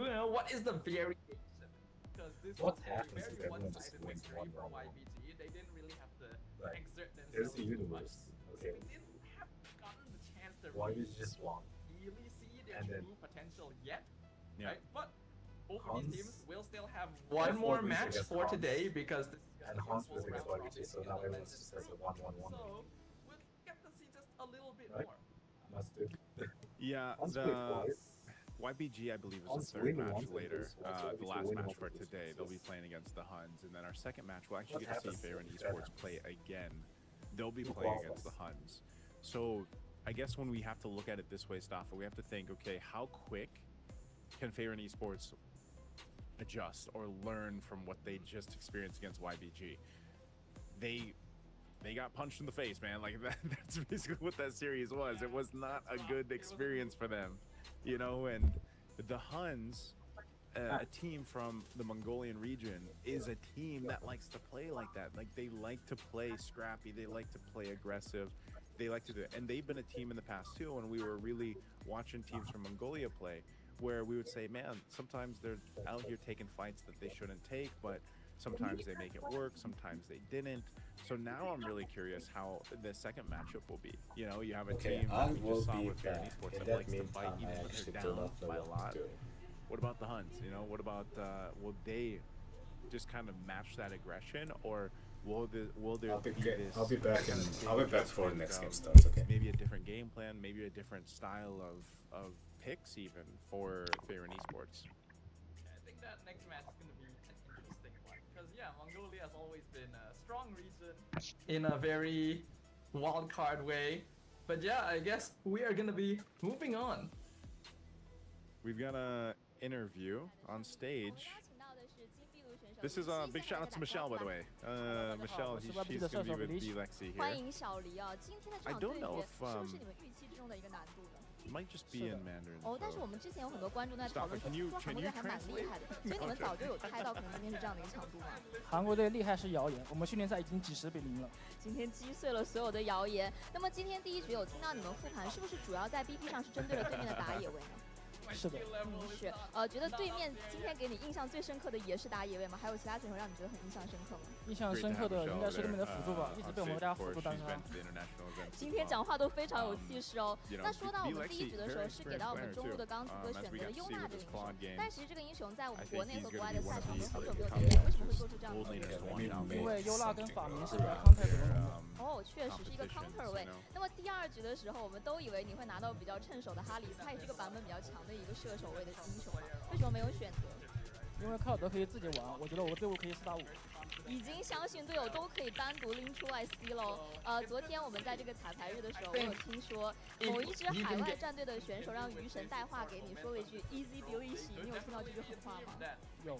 所以你当时内心什么样的想法？毫无波动。毫无波澜。那你有什么话想要说给这个选手？光这个队友打不过，我玩啥其实都一样。今天真的整个赛后采访都充满了火药味哦。那我其实有听说，大家一直比较关心的是，就是这次因为一些其他的场外因素，我们的教练陶哥没有办法来到线下给大家进行一个复盘和 BP。但是呢，听说这个消息之后，我们海内啊，包括国外的一些顶尖教练，像是刘教以及911都来到现场支援你们，是有这回事吗？是的。有什么话想要对他们说？挺感谢他们的吧，每天帮我们复盘，还有帮我们到凌晨。觉得他们的加入会对你们有一些不一样的一些启发吗？对我们的打法有一些改进。确实，今天看得出来，其实整个 YBG 的打法跟原来是有很大的一些飞跃的。那么今天可能有很多 YBG 的粉丝来到现场支持你们，有什么话想要对粉丝朋友们说的吗？非常感谢你们来现场看我们比赛，希望你们有空的可以多来支持我们。是，多来线下为我们的 YBG 加油打气哦。最后一个问题，今天还有一场对决要对阵到的是蒙古队的2号种子的哈，你会觉得这一场难度更高还是更简单？感觉没什么差别，没有什么太大的压力。那我们也期待你们今天最后一场 BO3的精彩发挥。以上就是我们赛后采访的全部内容了。让我们稍事休息一下，精彩的比赛马上回来。I guess we'll find out. Yep, we will find out. We're going to be going for a break. We'll be back after this.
EA 2026. We're about to enter our second match of the day after we just witnessed a very impressive dominating performance from Yibin Game in our very first match. We've got 2 more best of 3s.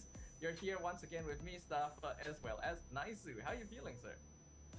I'm feeling good, man. You're sounding good. And I think, you know, for this one, my main question here, Stafa, is, again, what I posed before the break. Can Faron Esports from South Korea make the adjustments that they need? Because if you missed the first match, just to catch our viewers up there, it was very dominant, very strong, very dominant performance that we saw from Yibin Game, who were just in the last match, and it was very quick games. I mean, the second game, if I believe, it was around 11 minutes. 18, was it 18-1? I know the first one was 19-0. Yeah. So, you know, when you think about some of the dominant performances we've seen in our own regions, sometimes teams have to adjust very quickly. Now, sometimes that can even happen within, you know, a best of 3, a best of 5, a best of 7. Well, in this case, you're going into a whole new match. You're facing off against whole new strategy and teams and players, and even potentially a play style. Because, like we mentioned earlier, you know, I think the teams from Mongolia, man, they're scrappy, they're aggressive, but they're good at it. Like, that's the thing. They really know how to hone in on that aggression and usually can win games in a scrappy manner. After all, this is a region that has quite a bit of experience at this point in the MLBB ecosystem. They've had multiple teams and various players represent them in many different MLBB tournaments across the years, including MSC, including M Series. And speaking of M Series, a couple of the players from the Huns Esports did play at M7, actually, with Team Zone. So, literally international experience. If Fayon already thought the previous game was difficult, now I think it's going to be not much different. Yeah.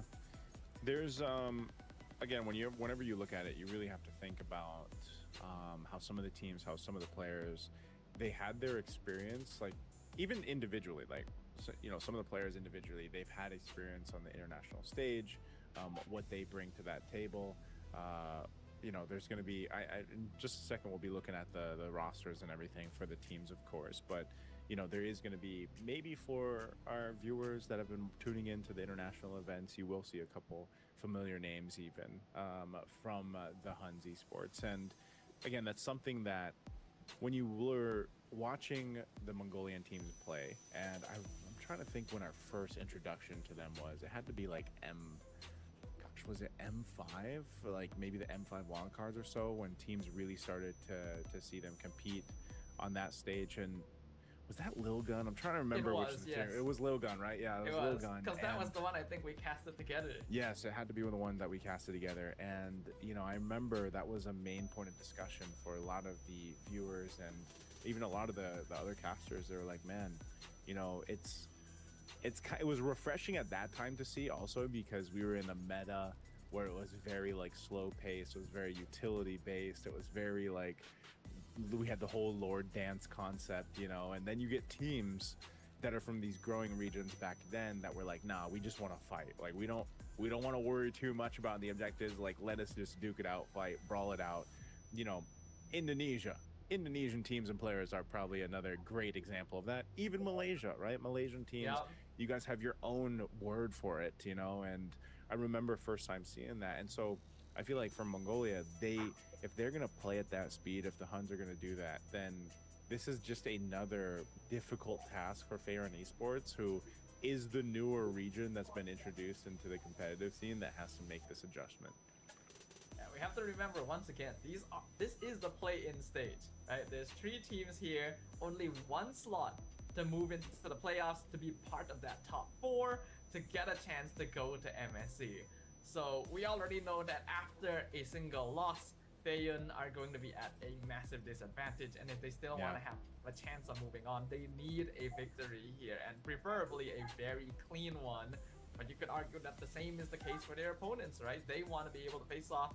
Right now, Yibin Game is already 1 victory up, has good chances of claiming that spot, so they're going to be bringing their A game as well. Yeah, playoffs being there again. Playoffs will start tomorrow, and then we'll have like the 4 teams competing within the playoffs. And I don't know, when we get to the playoffs, like when we get there, you'll be casting those as well, right? Like you're casting a bit of the playoffs tomorrow. Oh no, is this your only day?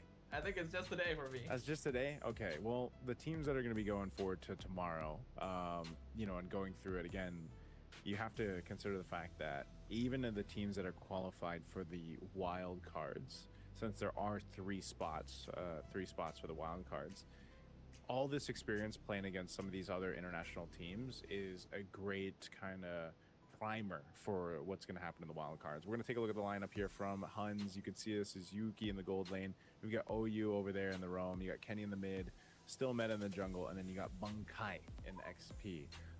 And again, we've seen some of these players compete, and I can't wait to see if this ends up working out for them too here against Favorite Esports. And like you mentioned, this has to be a win for Favorite Esports, depending on what happens here, because again, we've only got 3 teams competing in the play-ins.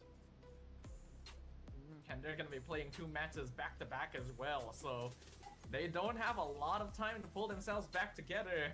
Once again, this is going to be Feiyun up on screen right now. We've got Milo, NZ1, Jaeyun, Parker, and Ding.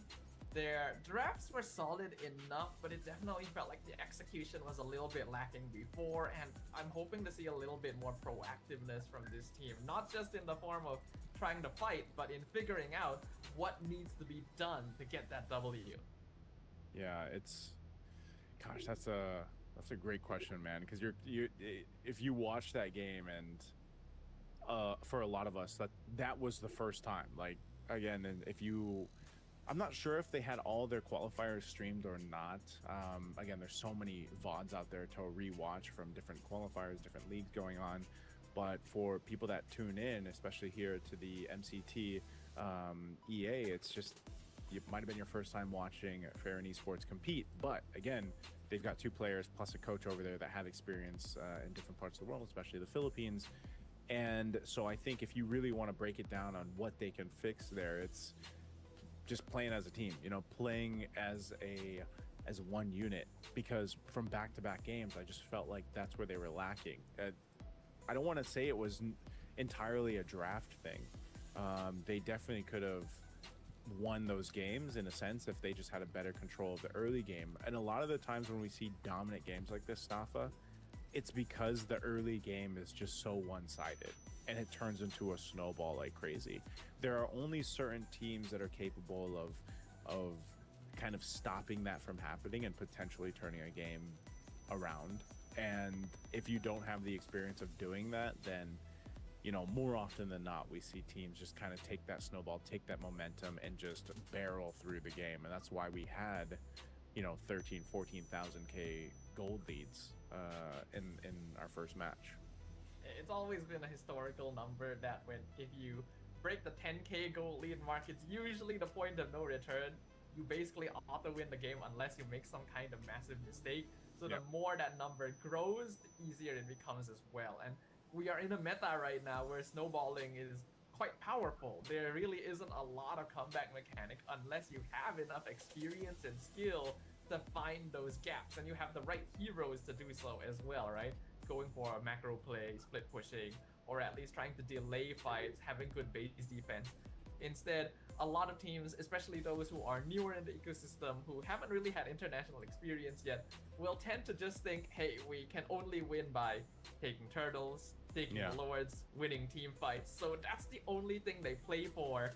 And you can't really blame them too much because meta shifts all the time. There's times when this is the way to play, but right now, you gotta expand your options. Who do you think the heroes are that can potentially turn a game around for you? Like, if you find yourselves in maybe what you've seen in Malaysia over there, like if you find a team that is down by multiple thousands gold, or let's say 5,000 gold, who's the heroes that can like turn that around? Well, generally, it's Claude. I think that he's just one of the best in the game right now. He lanes well, farms well, scales well, can split push. Right? Then you have options like we've seen a little bit of Benedetta here and there, where you know the hero can create a macro pressure. Other than that, it's a little bit difficult. It really does come down to whether or not you can safely shove out lanes, find space on the map.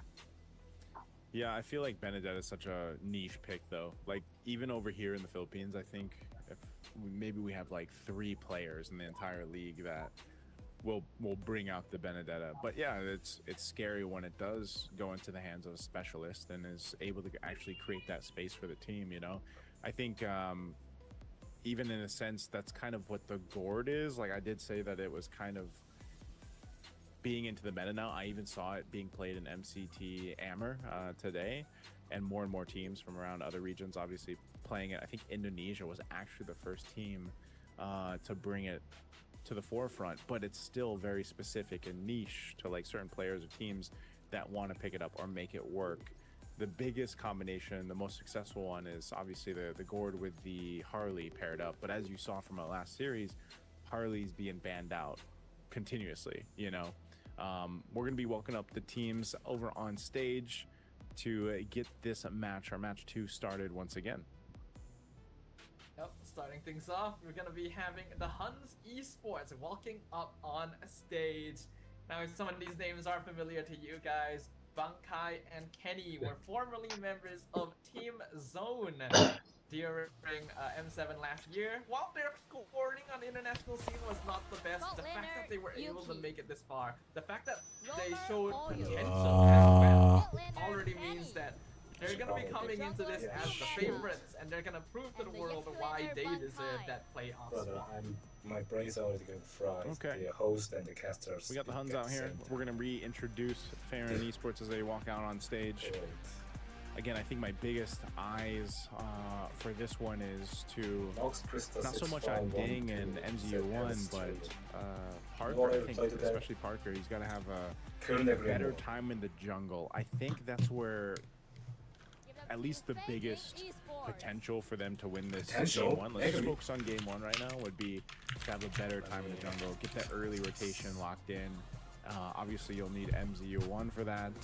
Hopefully, they've been able to reset, you know, after the previous match and get themselves into the mental state that they need to get through this. Because again, I think Ding was just really aggressive in the XP lane with the Phobius and then previously the Hilda. But, you know, if you don't have that backup to follow through with you and you don't have the itemization you need, unfortunately, you can't capitalize on those setups that's happening there. So I think really focusing on the jungle pick, securing that early rotation is going to be key here. One of the keys to victory for Favorite Esports. Many teams in the current meta are basically winning out games just by having the right draft for that early game, and that comes down to having lane priority. When you're able to win out your lane, when you're able to leave your lane and start affecting the rest of the map, then it creates a really big snowballing effect that a lot of teams internationally have been taking advantage of. So making sure that they have a draft that's able to just automatically win off of hero dynamics will make the job a lot easier for Feiyun. And then the rest comes down to how well they can execute the transition from that early to mid game, because the synergy really was a big issue for them in the previous match, where some players wanted to do this and others wanted to do that, and that's never going to be a recipe for success. Yeah, we'll see if they're able to go ahead and capitalize on that, make the adjustments that they need. I think too, for people that have been watching international MLBB for a while, they're also going to really want to see what the Huns can do here.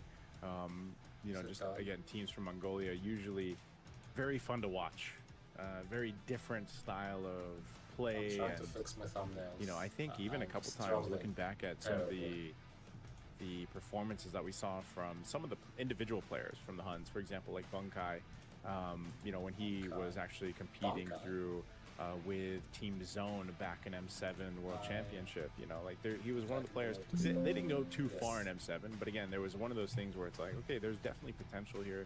There's definitely things for some of these individual players to make happen, and every time you get that, you know, you kind of get a glimpse of that. You can always see that there's this potential when they're on different teams to make those individual skills work together. And hopefully they've unlocked some synergy between them, because, you know, when Bunkai was playing under Team Zone, that's when we saw another familiar name who we'll see later on, ZX Aura, right? They're on different teams now, so I'm just wondering how this all kind of plays out here. Yeah, I'm sure they'll want to move on to the playoffs so that they can have that reunion, right? Have the chance to face off once again, and even more so, have more representation for their region in the playoffs as well. It does seem pretty promising if they are able to maintain the same kind of gameplay we saw from them previously in M7, even if it didn't make it very far. The global Last of all, I need to get into match. Like, it will be quite a impressive threat for many of the squads, especially for Feiyun here. The second coming of Fake. Oh, nice. Did not have a stellar showing in match number 1. Modifications will need to be made. There needs to be a greater priority in the draft to make sure that they're able to win out their lanes, and then the rest should flow naturally. Because if they're not able to achieve that, then we are seeing a bit of a missing fundamental from a squad, and if you don't have that, you're not really going to be able to make it far internationally. Yeah, it's like, again, that's why I'm saying. And there's this opportunity here for Fair and Esports to show us something different, because they didn't get to show us much, man, in match 1. Let's just put it at that. You know,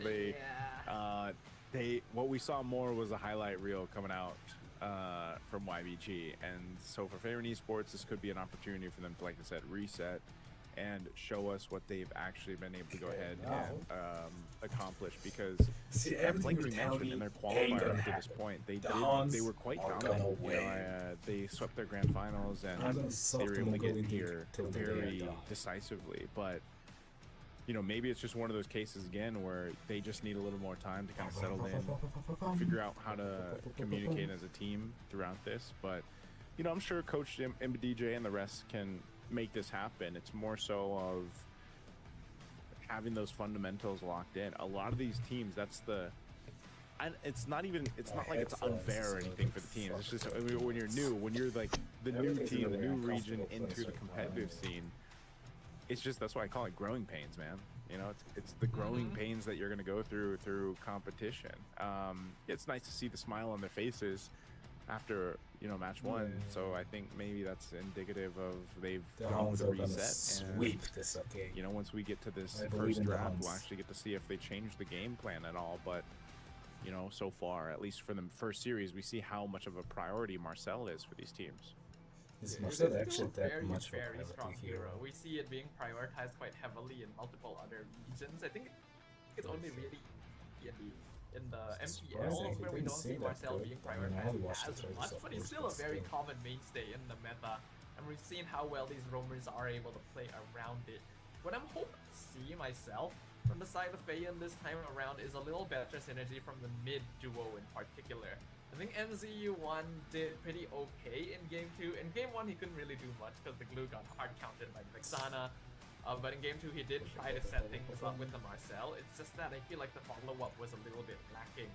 Where, yeah, MZU1 and Ding are trying to play aggressively, and then the rest of Feiyun is having a little bit of difficulty keeping up. So either you slow down your gameplay to make sure the whole team is on the same page, or at the very least to make sure that players like Jae-Yoon or Parker or in important positions are ready to actually microphone. No. Yeah, that's the thing. That was my biggest glaring issue with their last game, first match, you know, stuff was that you could see Ding trying to make things happen. Like, and that's what XP laners are going to do. They're going to try to, like, usually though, number 1, Ding, I think himself has to make an adjustment because he got killed up top. Like, just recalling kind of what happened and how the snowball really started from even game 2. Ding got killed up top. It was a 2v1. There's no question. And so if you are supposed to be that guy for the team and you already get behind, it's much harder for you to accomplish that, you know, to make that happen. And so I think that's why you have to go and like look at so many different parts of the gameplay that we saw from Favorite Esports, and why I think it's so important, like you mentioned, especially with Ding. XP laners right now are in a very interesting position throughout the meta, just because there's those XP choices where you're clearly to be that front line. You might even be the guy who has the most depth, right? In comparison to the roam, for example. It depends on what is also picked up in the roam, And that's why the roam, the relationship between the roam and the XP is so important, because sometimes you might have to be that XP laner and that hero that is putting yourself in like the dangerous, the dangerous interactions, because you want your roam to be able to set up. One roam that comes off the top of my head that we didn't really get to see too much of just yet in the first match was, like, for example, a Khalid, right? The Khalid, you want to be able to go ahead. You can play aggressive. We've seen this too from some of the best roamers in the world, where they can be so aggressive but so calculated with that aggression that they can win the initial mid lane duo fight. And we always see this, like, especially in the more developed international leagues or just the international teams. They really control that mid lane. A lot of the action, honestly, that you're going to see when it comes to the highest level of MLBB is mid lane, right? The mid lane, you'll see both the mid laner and the roam poke each other down to near death. They're either popping, obviously, the regens, or they're popping a battle spell early on. That's kind of what you see. And then teams will kind of, whoever had the upper hand off of that, they'll punish from there. So I'm just wondering if that can happen here. If Fair Esports wants to deal with that, because Dingwood was in a position where he was trying to be that guy to start fights up to get the space that they need, but then at the same time he was punished early on, so it kind of stops you in your tracks from doing that. Basically, right now, Rome and EXP still have a good amount of variance in the way they can approach the game, right? Compared to lanes like gold or mid, it's just basically, you have one job and you're going to do it. You still have some options for, like, going into I got like center 2,000 heroes, followers on the docket. there's more utility sandbag So I believe it kind of will work again situations. this time. That's why it's important to be able to adjust around that. I think it's fine if you want to focus into more of a playmaking aggressive style. It does seem to be what Ding wants to go for, and if they can get the follow-up on that, then that can be very, very effective. But right now, I'm not too sure how aggressive as a whole Feiyun is going to be. After watching their gameplay before, I think the main thing is, like you pointed out, that mid duo is very, very important. We're not really seeing Feiyun win out the mid trades, and that is leaking over into the jungle, into the side lanes. Yeah, how do you think they need to adjust from that? Is that just something as... Do you think they just need to be more passive, like, because they were, they were punished so hard in the first match? Is that the answer for Fair Esports? Like, just be a little more passive and let their gold laner and jungle that's my face kind of farm up and get to where they need to be? I already feel like Feiyun is a little bit too passive at the wrong times. So while you could be a little bit more passive just to keep it as safe as possible, you sound ass and the stream is loud. Really? Like, okay, maybe oh my god, it's picking up the Noxkrista too again. I'm gonna cry. But what happens in the future? What if you do actually go to your level of competition? That's not gonna work for you anymore. The stream is loud. I just even if from it here. means facing some rough realities, I'm kind of hoping Feiyun just tries to do things correctly, be aggro, take risks, make mistakes, and learn from them. Okay. Let's see if they're able to do that. I think it's more of a calculated aggression, or at least a calculated passiveness, but against a team like we've been talking about from Mongolia, I don't know if they'll get the chance to do that. They're going to be on the blue side, so they get priority here. Interestingly enough, too, they are different bands. But that's all I could contribute to this. Two different ones, the Fanny and the Yuzhong. And the Fanny's still good, I'm going to cry. Something that the Mongolians love to play. You see the smiles over here, too. I'm actually on this side, so good respects across the board. The Marcel's not going to be picked up in this one. Priority here could just be Harley, honestly. I mean, Harley seems to be a pretty obvious. It's hard. I'm still surprised and flabbergasted Harley is actually a good hero. Like, what do you mean that little bastard is actually a good hero? Because of how many mobile heroes are in the composition, it's a good way of denying carry. So Feiyun has a good number of picks, but I do think that it's either Harley or my god. Taking their time with it. I would assume it's just going to be a Harley, but I mean, there's no way it's not going to be Harley. With the way they're glazing it, yep, it is a Harley. They wanted to keep us on our toes, keep us at the edge of our seats, but it's you know, the Huns got their secret strats. They're just gonna say fuck you to your Harley. I gotta ask you, Naisu, why. We did actually see the appearance of a saber being used as a Harley counter. Is that something that you Yes, that's what they're exactly gonna do. Which one? The saber as a Harley counter. So we haven't seen that yet. I know I've seen it from other regions. Is that happening in Malaysia? Yeah, it happened once in Malaysia. I mean, once. Okay, did it work? It did actually. Wait, it went what? very smoothly. Okay. So you never know. Did they revamp Guinevere? She looks more majestic now. First phase already complete. I think it's a good setup from Feiyun this time around. Harley is very strong. You got the Claude for late game insurance. She looks more anime-fied. Early. Address me, I did address you. Valentina in the Queen. Yeah, she looks more... Okay, so I did get word Yeah, she actually that, looks like she's like a Rule 34 art struggler. Saber out once. So, must have been a game that I wasn't casting right, that I had missed. But yeah, so TNC over here, TNC Pro Team pulled out the Saber once. And it was not good. But it did not do well. So, because I was going to try to pull up the stat there if it did get pulled up at least over here in the Philippines. So it did, and yeah, unfortunately... Oh yeah, they're banning. I was like, what happened to the picks ban? I just said that, oh, yeah, they're banning. Guinevere's been a great pick for teams like over here, like Team Falcons. What do you mean? All of the heroes I hate and despise are back into the meta again. Like, what is this? What is this? Matchup again, like you mentioned, this is pretty classic. This is something all gold laners are basically perfecting. I think even in this case, though, I'd love to see. I mean, Cloud should just technically counter Herod, right? Better time where he's actually able to get online. How do I say it? In the early game, I guess Herod would just win the lane and just absolutely molest Cloud, but then the team fights, Cloud just gets away from Herod's ultimate. Like the 7-minute mark. If you're a gold laner, especially a Claude, you're not getting your Trinity, man, until it's too late.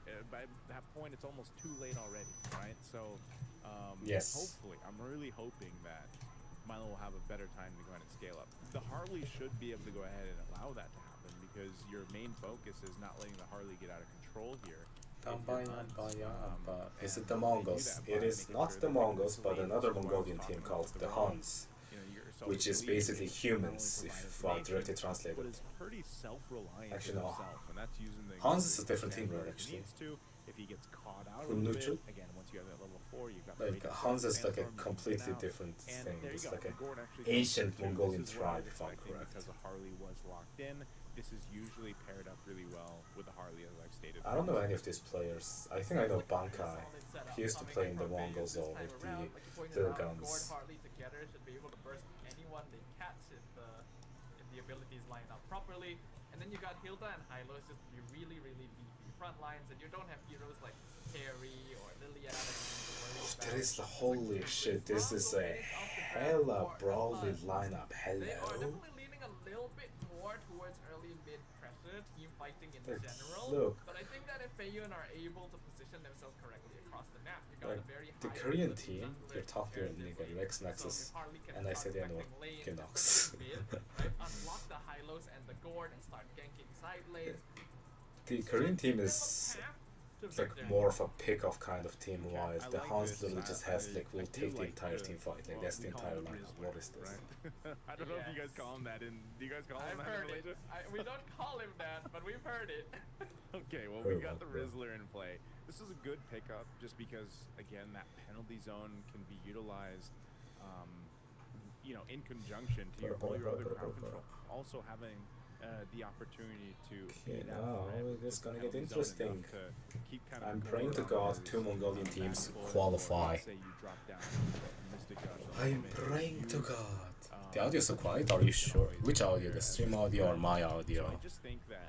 I would assume it's the stream because just looking at it, it's barely reaching the yellow bar. Both? If both audio is quiet, then increase your phone's volume.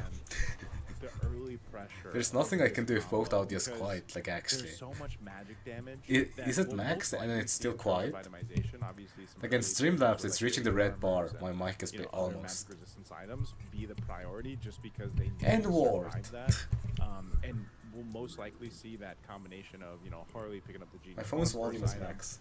Building Say wallahi, bro. Say wallahi. Like, my mouse is right next. Unless this is picking up the wrong microphone again. Getting someone to reset, go back. No, it is picking up the correct. In terms of team fights. So if we were looking anything from Favorite Esports, we name LPB, but no MLPB. That's what I'm saying, bro. What went wrong? This is. I feel like this is the lineup that can allow them to get the head start they need. Now, Hans are gonna win. So as well. So I hope that we can get to witness that today. Feiyun Hans are gonna win this one side. It's gonna be completely one side. In the international scene. They did not have a good beginning, but that does not mean that it has to be what is all that Hylos bad. skin? They Hello, I've shifted never up seen the that. draft. They have heroes that can set up for a stronger early game, and I hope that we can witness that this time around. That they're up against the I mean, they should just actually not take off to the strong early game, no? Alright, this is what I was But talking about Hylos too. is You know, that early strong. pressure, man. This is Khalid one of is the more strong. deadly combos, that mid lane duo. The Valentina Khalid. But, That you know, the amount of Hans kind seem of to be burst stronger. that you get is really tough to deal As with. And that's why expected. they're playing so aggressively. This is what I was Oh talking my about. god. Oh my god, they're actually gonna get the round. They're actually Jump gonna in, get the spatial round. migration. No, We're gonna be used. no, First no, blood though, as no, Kenny no, falls. no, Now they just Ding's get gonna be two able to get a kills. kill too. That's 2 for Fair and Esports already. Say Off wallahi, to a bro. much better start. And that's exactly what we need. That's what we wanted to see. I was a little bit concerned at first to see the Khalid harassing so much, but They got way Hans too definitely greedy. dived That, bit you know, too they, deep a in full that reset. one. We can full straight. Cannot We said, really we afford to can run win into this. a We funnel as a against team a Gord Harley can easily combo. win this. They're just Okay? gonna be throwing their spells at you, melt you down from far. And with the Revitalize, they're not too punished for allowing that. Now to they take lost place in 2 the first place. kills. So Out that seem to already not gonna a do nice anything until small the lead next for floor. Feiyun. There's no farm Just safety. continue this time pressure. I mean, obviously there's gonna be mid pressure, Okay. blah blah blah, but that's where Even with everything's gonna that, I end. was actually expecting Huns to get a kill out of that at least, but surprisingly, Yes, you know, we maybe do. that was just a limit test, you know, a little bit of a check there to see how things would go. Turtle's gonna be up here shortly. They're gonna The Huns focus are on gonna lose the C5. Bunkai. They're too Wow. behind. Gets the deadly magic, focused on him. He's still gonna survive. Almost level 4. Parker, much more assertive here in the jungle, at least in match 2 of theirs. They've got a bit of control right now around the turtle, but they know that some of these ultimates are not available. Bunkai now has the level 4, he's got the penalty zone, so Oh he's no, gonna swing oh across no, the still side. meta. The power of the wilderness gonna take out still meta. It's so There's a over. mystic gush It's coming so down too. over. OU trying to get It's away, but so Parker over. What is secures this? the turtle. Fair and Esports just getting everything. You know what? We can full reset. We can always come back. Already. We thought if we were hold on another deadly magic, Yuki should survive that one, but we can already see just how much more they're able to do with a hero like Harley on their side. There's a very free jungle hero, has very easy ways of getting Was in playing and out of pretty. fights, and that allows for Parker to be a lot more I aggressive. haven't played without MLBB in needing a long to commit. time. Previously, he was playing Leomord both games, and when you pop the Phantom Steed, you kind of have to go in, and if you're behind and get caught out, you just fall. But the Harley gives you ways in and out of that one, Yuki's and gonna that helps. potentially die. Yuki's actually. How are you losing to plays Cloud? the duet used here. Faye and Esports, their options to go in You and know out of what? the fight. Hold on. I was rooting for Under the B to turret get back there into anyway. one. I don't care. Didn't have that wave pushed in, but Parker also going in with a little space magic just to check things out. Good thing OU was here. I Just would to always keep, that accept some pressure off of Cloud9 Yuki. slander. Mystic Gush going to be used up here towards the top in the mid, forcing Kenny back. Right now, Feiyun looking to capitalize on this lead that they have. It's nothing major. It's about 1,000 gold in their favor, but they don't want to let up, and that's, I think, the key to dealing with Huns here. Yeah. As long as you continue throwing your abilities in, you got good backline heroes. It's not too bad to spend a couple of cooldowns. Here comes Parker again with deadly magic. Gonna force out Bunkai has to zone. recall. Bunkai If will Bunkai survive tries this to one, stay, but you it's can see really that dangerous Ding actually. now He's gonna get actually stunned with winning this out this EXP PhD lane, server. and with the Hilda I've never played in available to PS help server. affect the rest of the map, Actually, yeah, I that have fights are played. leading much more In heavily Mongolia into didn't their have a server. We actually used to play on PS servers. Yeah, actually. this was also just a very good decision with the way that Feiyun decided to draft with Coach and DJ. The adjustments that they made from the previous match into this one, it looks like they've gone like a full mental reset and put themselves in a really good position to at least try to win this game. Again, there's still plenty of game left. Second turtle's going to get Glorious Pathways just dropped down to go ahead and cut off or slow down, but it's going to be used as well from Kenny. But meanwhile, Ding's still there, putting pressure. Parker will get the turtle. Mystic Gush dropped down. A big penalty zone though. Parker's going to be in trouble as a kill picked up for Yuki. And now Yuki in trouble as he takes the Blazing Duet to the face, and Milo might be in trouble himself as OU's going to chase him down. Should be able to get away. Bunkai is actually going to chase him down too. They don't want to commit. A shutdown on Ding though. What happened up top? We missed that one, but Ding falls, so the Huns, they fight back. And that is an instant counter attack coming in from the Huns right there. There's still a slight goal lead in favor of Feiyun, but that really reverses the momentum that they've been building up until now. Tie down spot. Oh, he's going to try to rely on Bobby Smith. He gets a little bit of hit there, but it's just not enough. Good usage of the Glorious Pathway to slow him down and keep him tight to that wall. So unfortunate for Bankai. Didn't have that penalty zone, just came up after he died. If he had that, there was every chance that he could survive that one. But it's good to see that Feiyun are trying to affect the side lane. Having MZ1 on this high low means that he's able to rotate a lot more safely without needing to worry about any direct counters thanks to the sheer bulk of the hero alone. But I'm hoping to see slightly more coordinated assaults from Feiyun. I feel like that previous turtle fight could have gone their way. I like the idea of slowing it down with the Glorious Pathway, but maybe a little bit too early. Kind of overestimating how quickly they could flick the turtle down, and that's what cost them in the end. They still got the gold lead though, and they're still gonna try and fight. Oh, JU popping that Mystic Gush. The Blazing Duet falling through. OU falls. Kenny dealing with the deadly magic. He's got a Glorious Pathway. He does drop it down to help support still meta. But there you go. Oh, penalty zone used. Oh, ankles broken. Parker though. Parker's gonna fall. He tries to avoid that, but good response coming out from the Huns. Yuki looking for a little bit more. This is the problem though. Yuki scaling so well on this Aerith. They're actually gonna have control of the turtle because Parker got killed. So now this is going to be a turtle in the hands of the Huns. There's a tower, so at the very least this time around, not going to be a particularly one-sided game. We get to see a little bit more from both teams. Still a slight goal lead for Feiyun. They'll catch Bankai mid. Mystic Gush comes out flicker. Terizla will survive that one. Kind of surprised Jayan didn't pop his ult earlier. I feel like they could have gotten that kill. Yeah, obviously I didn't think again, some of the timing things here, right? With the gore are key. Ding's gonna have to defensively flicker. Little projectiles being thrown out by Jaeyoon should try to help heal. They want to chase down Milo. Raging Sandstorm gonna use 2 PMIs a back though. Still gonna be chased. Penalty zone's gonna lock Milo down as he falls and bunks high. This is awesome. Very back and forth so far. We can see both teams are rotating heavily. Both sides looking for a flank on basically whatever target they can find. The net worth lead has been reduced, though. Dispatching nearly takes out Kenny. So that's going to be the Valentina forced to recall back home for now. Next Lord is coming up in another 60 seconds. So there's going to be no particularly strong neutral objective for either team to contest. This is where we really put Feiyun to the test. What are they going to do with this timing to try and regain the lead that they've lost? Yeah, the Huns did a great job at just kind of responding, even though they were down like 1,000 or maybe 2 at max gold. You know, Feiyun had control of the early game, which is exactly what we said they needed. That was kind of the key to victory here. They're going to chase down Yuki. He does get stunned, but Glorious Pathway already used. There's a reinitiation from Kenny. Zaman Force dropped down too.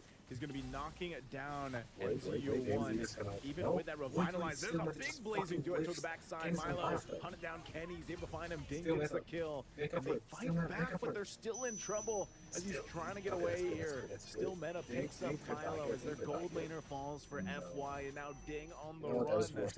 This is a brutal fight. A big Gush drop down, but the oh, I'm stupid. It is low. Hello? Why was it so low? I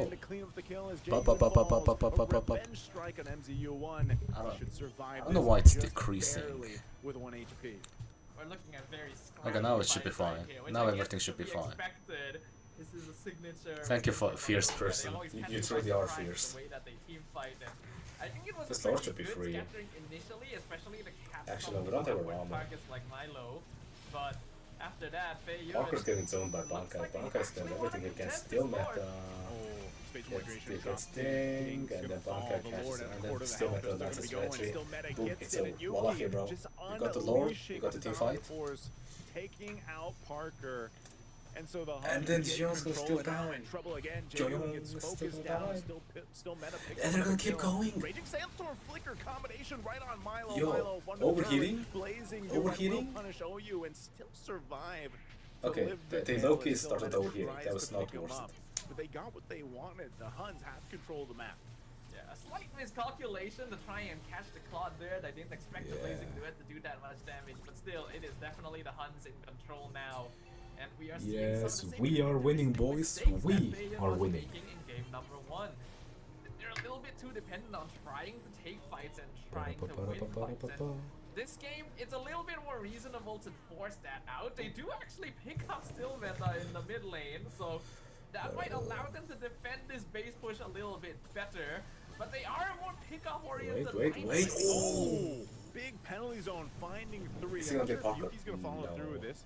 He does jump forward. Oh, that was just about sending a message. Great setup by Bunkai with the penalty zone. But meanwhile, the Lord was quickly worked with, and that's one thing that the Lord's gonna give you. You can go ahead and handle those first waves, or even the second Lord really well. They will lose the shields though, as those were popped. But Feiyon Esports still in a good position if they want to contest into the next Lord. They just have to make sure they get the space in their favor, the way they want to maneuver around that fight. You can see some of the frontliners, you know, you got the Domites Radiant Armor for NZU1 on this Hylos. And depending on where the initiation comes from is the biggest problem. Like that, as I say it, there's a Raging Sandstorm right from that bottom side, but it didn't connect, which is great for F1. That's tough. Yeah, Feiyon gonna avoid losing anyone in that particular situation. So even if someone went down, the next Lord isn't up for another minute, so they would still have the time to play around with that. The Huns are putting on the pressure, and I think that's exactly what they need to be doing, constantly split pushing. We already saw how much more farmed Yuki is compared to Milo. I think it was like a 2K. Okay, I have returned. I had to go quickly for 2.5 seconds. This is a potential team fight. And so Yet. I mean, nothing's gonna happen until the next Lord spawns. So. I think what Feiyon needs to do is they need to understand that they have a very solid kiting composition. Their heroes are either very bulky or very immobile. And what that means is they can maybe bait out cooldowns. The Huns are very reliant on like ultimate timings to actually win these fights. So if they can force them to use but if they just land it, they just have to land it. They just gotta skill will diff. actually regain the advantage just from having heroes like Claude and the Gord on their side. Yeah, that's what I the was Lord's saying, gonna spawn now. This should be a earlier big team fight soon, because this Lord's gonna pick 2 gets to be with it. That this lineup does Be like give them, they kind of have to utilize that, play around it. This turtle's going to be up here. The problem you is should be willing to go to mid tower for this now. now. Use it earlier on.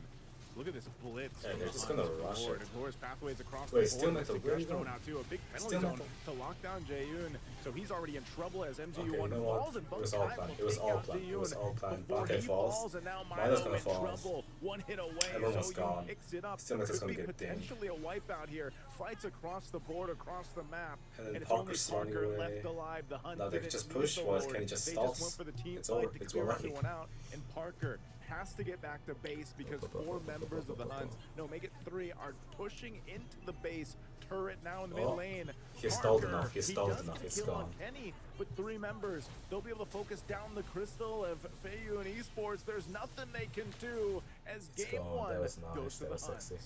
I like the play from Parker, but I do think that was a bit of a missed call. He had already created more than enough distance for himself to actually recall back to base, but he went for the fadeaway to get the kill on Kenny, which he succeeded in doing, but it took too long and allowed for the Huns to push told you into the Huns were gonna end win. before the respawn timers could conclude.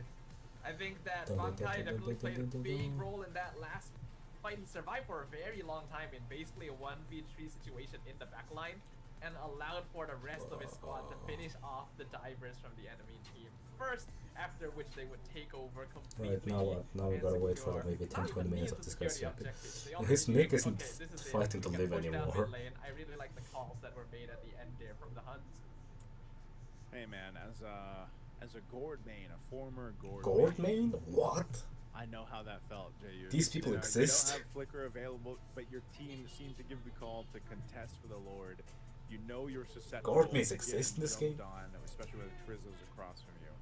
That's why he used the Mystic Gush so early. That's why he just wanted to get his damage out. But it was just a great positioning and tracking from Bunkai to go ahead and penalty zone right Guard on mains top exist of in this Jayu game. when This is the first guard main I've ever seen in my life. Even though he had a life. sliver of health, again, that's what makes Trizzle so kind of, it's a little elusive, you know? It's a little, like, when you're thinking about, okay, this guy's got, like, a sliver of health, but again, his passive, that body of Smith passive that Trizzle has, where the lower HP he is, the actually, like, more defense he gets, you know, essentially, he was able to capitalize a kill, even though he had, I think he had less than half health, if I remember right in that fight. He had, like, a fourth of the health, or a quarter of health, and he was still, like, his job, it's so funny that his name's Bunkai, too. Like, he literally Bunkai Sound right which girl? to you, and Who are you talking about? he's like, A girl? if I die, so be it, but you're gonna go with me.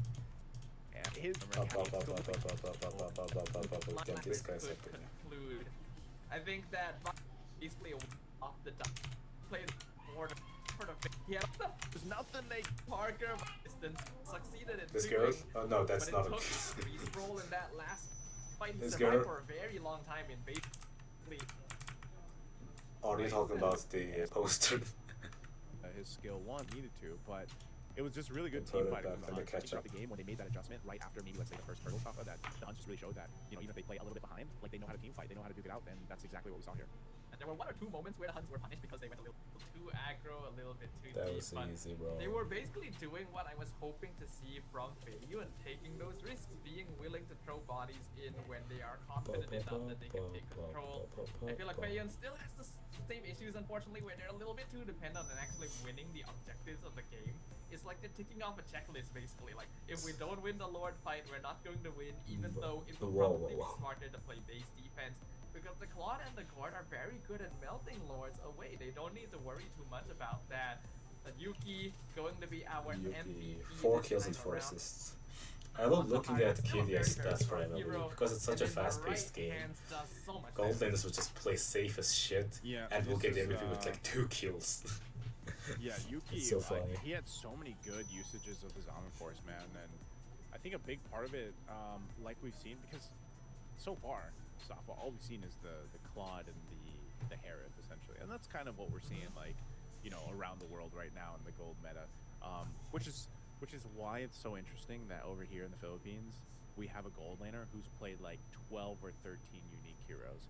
And that just happens to be the import, the one and only import in the MPL Philippines, Severo, right? So think about that. You're most likely throughout this tournament really gonna see just Claude and Harith. Yeah. Maybe you'll see a carry. Maybe you'll see. So Claude and Harith is literally just the meta. Bruno picked up here and there. So the meta literally didn't change at all. Surprises have been the likes of like Obsidia or Clint. I don't think anyone will ever play obviously, Obsidia. we've seen the Freya banned out quite a bit, which usually goes in the gold lane, but. It's still the thing that can be said of, like you mentioned earlier, Claude is one of those heroes where it's late game potential to turn a game around. You'll see just that. having mobility. That's a while ago. You've been watching for a while. Trinity is already great, but a Harith, who these guys are gonna yap for a while. We spikes can take a quicker, peek at it. right? Spikes up quicker. Okay, well we got. I don't know. I do like the. We call him the Riesler. Right? I don't know if you guys call him that. Her aura's gonna save us, bro. That's the Mongolian. Her aura's gonna save us. Imagine if I'm wrong and she's actually not from the Mongolian team and I just saw but a Harith, who usually typically spikes quicker, right? Spikes up quicker. We saw this with Yuki in the MVP performance that he had. He was very decisive on his Zaman forces. He was very aggressive when he needed to be.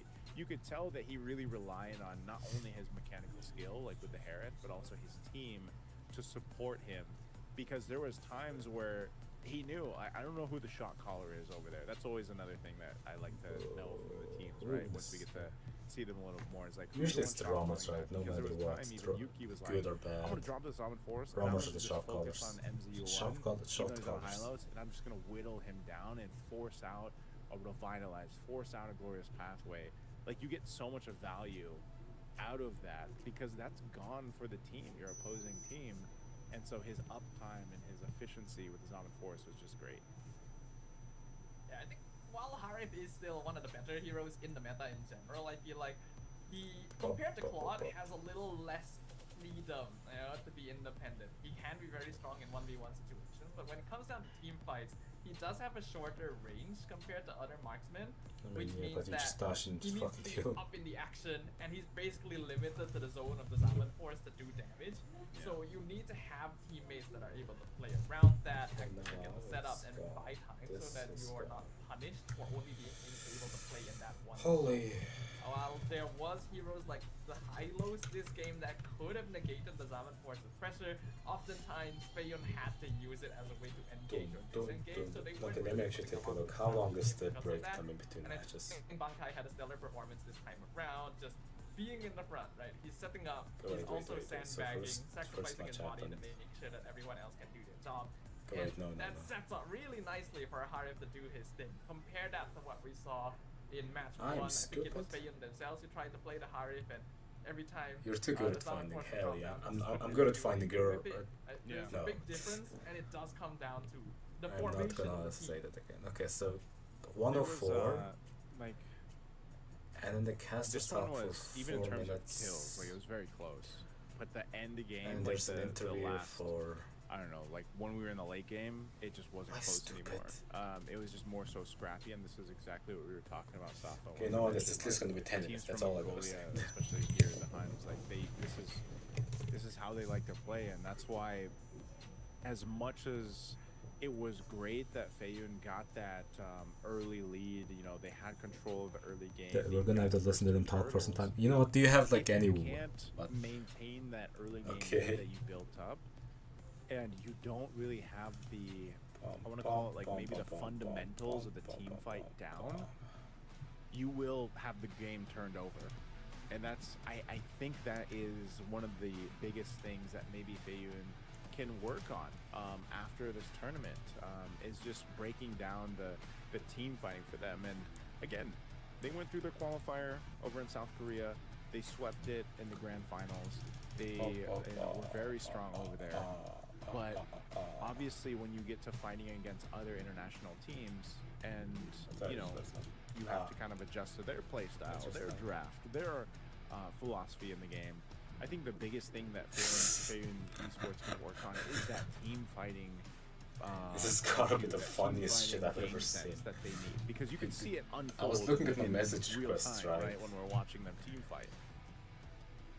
Yeah, I think at the very least this time around, we did get to see a look at this guy's profile. That early game was not bad. And look at what he sent to me. A small goal lead for most of the first 5 minutes as well. So we can see that they are capable of responding if they have the right heroes. You know, they have heroes like Gord and Harley this time, which are able to punish enemy teams that want to dive them. But we already highlighted that, are they able to transition? Are they able to convert that lead into something else? And what we witnessed was that answer is no. They're still missing out on the experience in shot calling, the ability to just say, no, we shouldn't fight this, we don't need to fight this. I don't think there's any real issue with like walking out to see if you can contest objectives. But at a certain point, you gotta be able to like look at the situation and say like, okay, it's not worth it. Let's just play for the base defense. We have the heroes to do so. We can force them to make mistakes. We can maybe kite out team fights to bait out resources. I think the problem for Feiyun is that they're just a little bit too honest with the way that they're playing. They're following it by the book, and a lot of international teams have gone past that point. I never actually looked at my message request before. I see a lot of things here. It's just one of those things here that, again, you can see where the positive adjustments from the first match have happened right in real time. Like, they did have a good reset, but they still clearly need to figure things out. Obviously, this is still a best of 3. They still have the potential chance to get to a third game. The Huns are again, for Feiyun Esports, they need this win.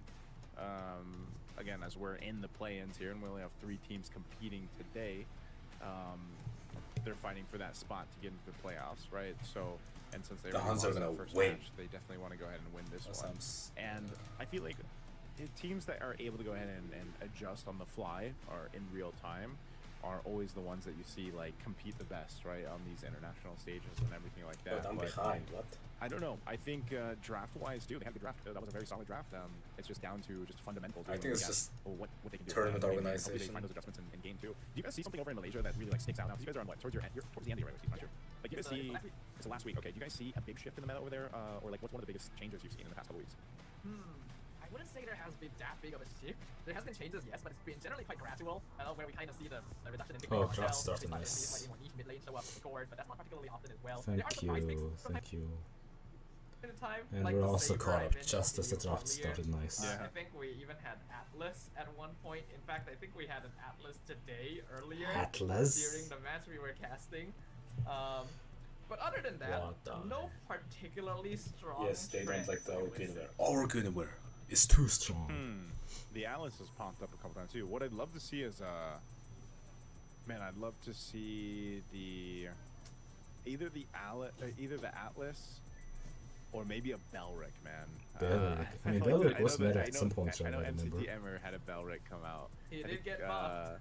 Yeah, he got buffed, but going to this draft for game 2, Harley's going to be picked up. So we still have, they're still giving a Harley, and this is literally, I assume this is going to be the same draft. By the way, as we, little fun fact, I actually saw this online too. For Still Meta, he mentioned that this is going to be one of his tournaments. Just because he's going to go focus on his academics, and we've seen this with a lot of players out there in the MLBB scene, and so I'm wondering if that also means this is going to be the exact same draft. If they end up qualifying for one of the wildcard spots, or maybe the direct spot to MSC, if he's gonna compete there too, or if they'll have someone different for their jungler. But we are going to see him play the Suyo, so this is a solid first phase already for the Huns. We got Suyo and we got Phoveus now, so it's not going to be the exact I like the Phoveus. They still get the Claude. They're going to run back the Harley, so they're playing with mobility again. Honestly, if we're looking just from an objective draft perspective for this first phase, I do actually like Feiyun more. Right? Like you mentioned, they've got good mobility. They got the Phoveus to counter the Harley as well. And while Suyo is pretty strong, I feel like he's somewhat vulnerable to the Harley if played correctly. So I think what comes down now is that Feiyun needs to make sure they got a strong enough mid duo, which they have specifically left for last this time too. I think they recognize how much that can affect the way things go in the first couple of minutes. So I think it's a good adjustment. I like the heroes they have. If they pilot this correctly, I can see this going quite well for them, and they do get rid of the Hylos as well. I would say ordinarily that this opens up the option to pick like the Eve. Unfortunately, there is a Valentina already on the other side, so that's probably why the Huns are willing to pick the Valentina up so early and combo it with the lead, because it's just such a strong duo, and it also denies notable mid picks like the Eve, like the Farsa. But this is the thing, the Huns also got their Khalid again, and you saw that. This is even with some aggression where they got basically checked, right? Like they're the ones that were aggressive in the previous game, and then it was FY that got the early kills. They're still okay with that because this is just, I mean, even the 2 picks alone, man, the Khalid and the Valentina is enough early game damage to be a threat. And I don't think that they're too worried, I don't think OU's like too worried about dying, obviously, on the Khalid. Like, it's the information and the poking that he's able to go ahead and do and provide here. Especially now that you have a Suyo. You have a Suyo in your hands for Still Meta. A bit of a different momentum for in the jungle, and then they get a Sora. So I don't know. Wait, they got a Chow? What the fuck happened to Chow? Why does it look so weird? Unfortunately, I'm gonna have to give it to the Huns here. I like their overall lineup paired up for this one. What do you think? The Huns are better, bro. The Huns are just better. I think I have to agree with you a little bit here, Naisu. I think that the Huns lineup is easier to play overall. Like, the heroes don't require particularly strong micromechanics, and most of their abilities can flow together quite well AoE-wise, especially with that Sora setup. This was a hero that FY banned during the second phase of Game 1 once they saw that Valentina, but they actually decided to leave it open this time around. I think it is possible for Feiyun to get things done, but it's going to be a little bit more high execution on their side. We do see the Cho being played, and this is something that I don't think I've seen NCU1 is Chow not in a a stranger while. to. But it means that he doesn't have the same degree of freedom that he did before on the high-lows, where you can just kind of walk up, you have Revitalize, you have high HP, you can take a beating and it's not really an issue. Cho requires very specific entry points, and that means that you don't have as strong of a front line as well. Yeah, and whether you have that front line or not, I think one of the key parts here for Feiyan Esports is, again, utilizing the mobility that they get, but not getting too confused on this kind of approach that the Huns went with. Because again, they're going to be looking to get pick-off potential. I think that's one thing that obviously MZU1 is going to have with Cho here, but just not getting outmaneuvered when it comes to these team fights, because that's exactly what happened to them in game 1. Well, it's time, ladies and gentlemen. Let us go ahead and hop into game 2 of our second match here today in the play-in stage. As we all know, Feiyan currently 1 game away from a full loss performance in the play-ins, and we know there is only 1 slot moving into the playoffs for a slot at the MSC wildcards. They gotta get this victory here, and even then, they're gonna have to pray and hope that their chances still live on. Okay, let's see what happens. Again, looking at the emblems, nothing too crazy, pretty standard throughout this. I think you really want to keep your eyes here on the lane and mid duo. I would assume in the first minute no exchanges would happen so far. I mean, no major exchanges to be precise. Buff, right? He went through a bit of a buff in the last pass. It's basically the same setup in mid game. It was a really good Pokemon setup.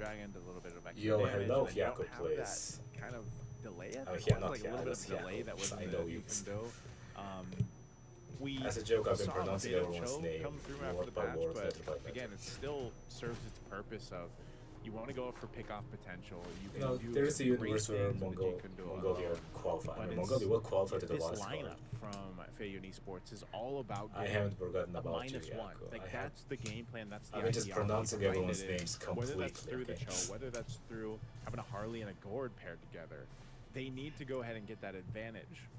And I feel like the Cho was just another kind of layer on that game plan. When organizations just forgot to mute the like actual game music, so I just switched it always here. Kind of overstepping on this side of the jungle, that you might see that first kill, obviously, goes like, the first objective.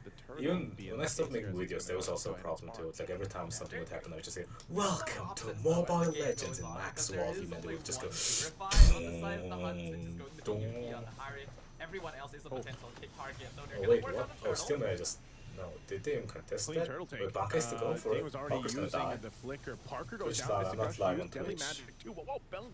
Probably won't be. Whoever... Wait, what? Great projectile from JU okay, to make no, that's sure worth it. That's XP for jungle. I was gonna say, that was insane.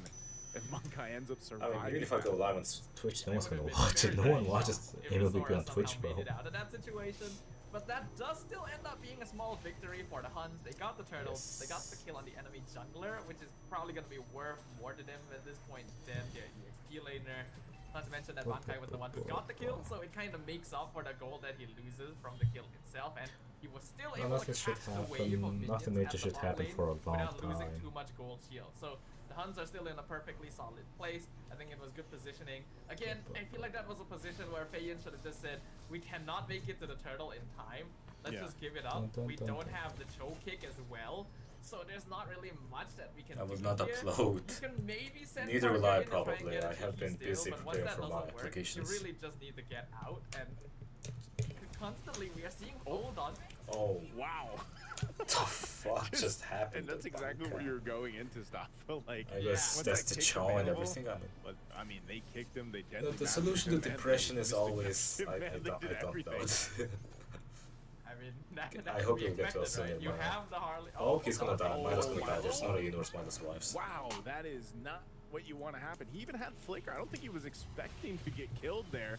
So now here's the response. Wait, why am I not full screen again? Like, I just completely forgot to full screen a lot of the times. They're stopping the Mystic Projectile. OU takes the Deadly Magic, but he's gonna live. He's gonna be fine. He can heal back up. He does get stunned by the projectile. Oh, here's the kick.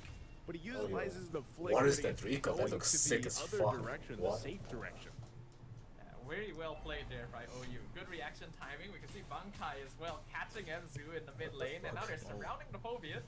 Oh, his death focus he's is gonna dead. be in trouble. Ding. His focus there was ramen just now again is a disconnect. no, Ding is between Esther Ding what is ramen in the Feiyun first game. wants to do around this turtle. A lot was expended, but because Ding is not part of the picture anymore, This should be just free. gonna be another There's no turtle to universe answer if the this is Huns. not.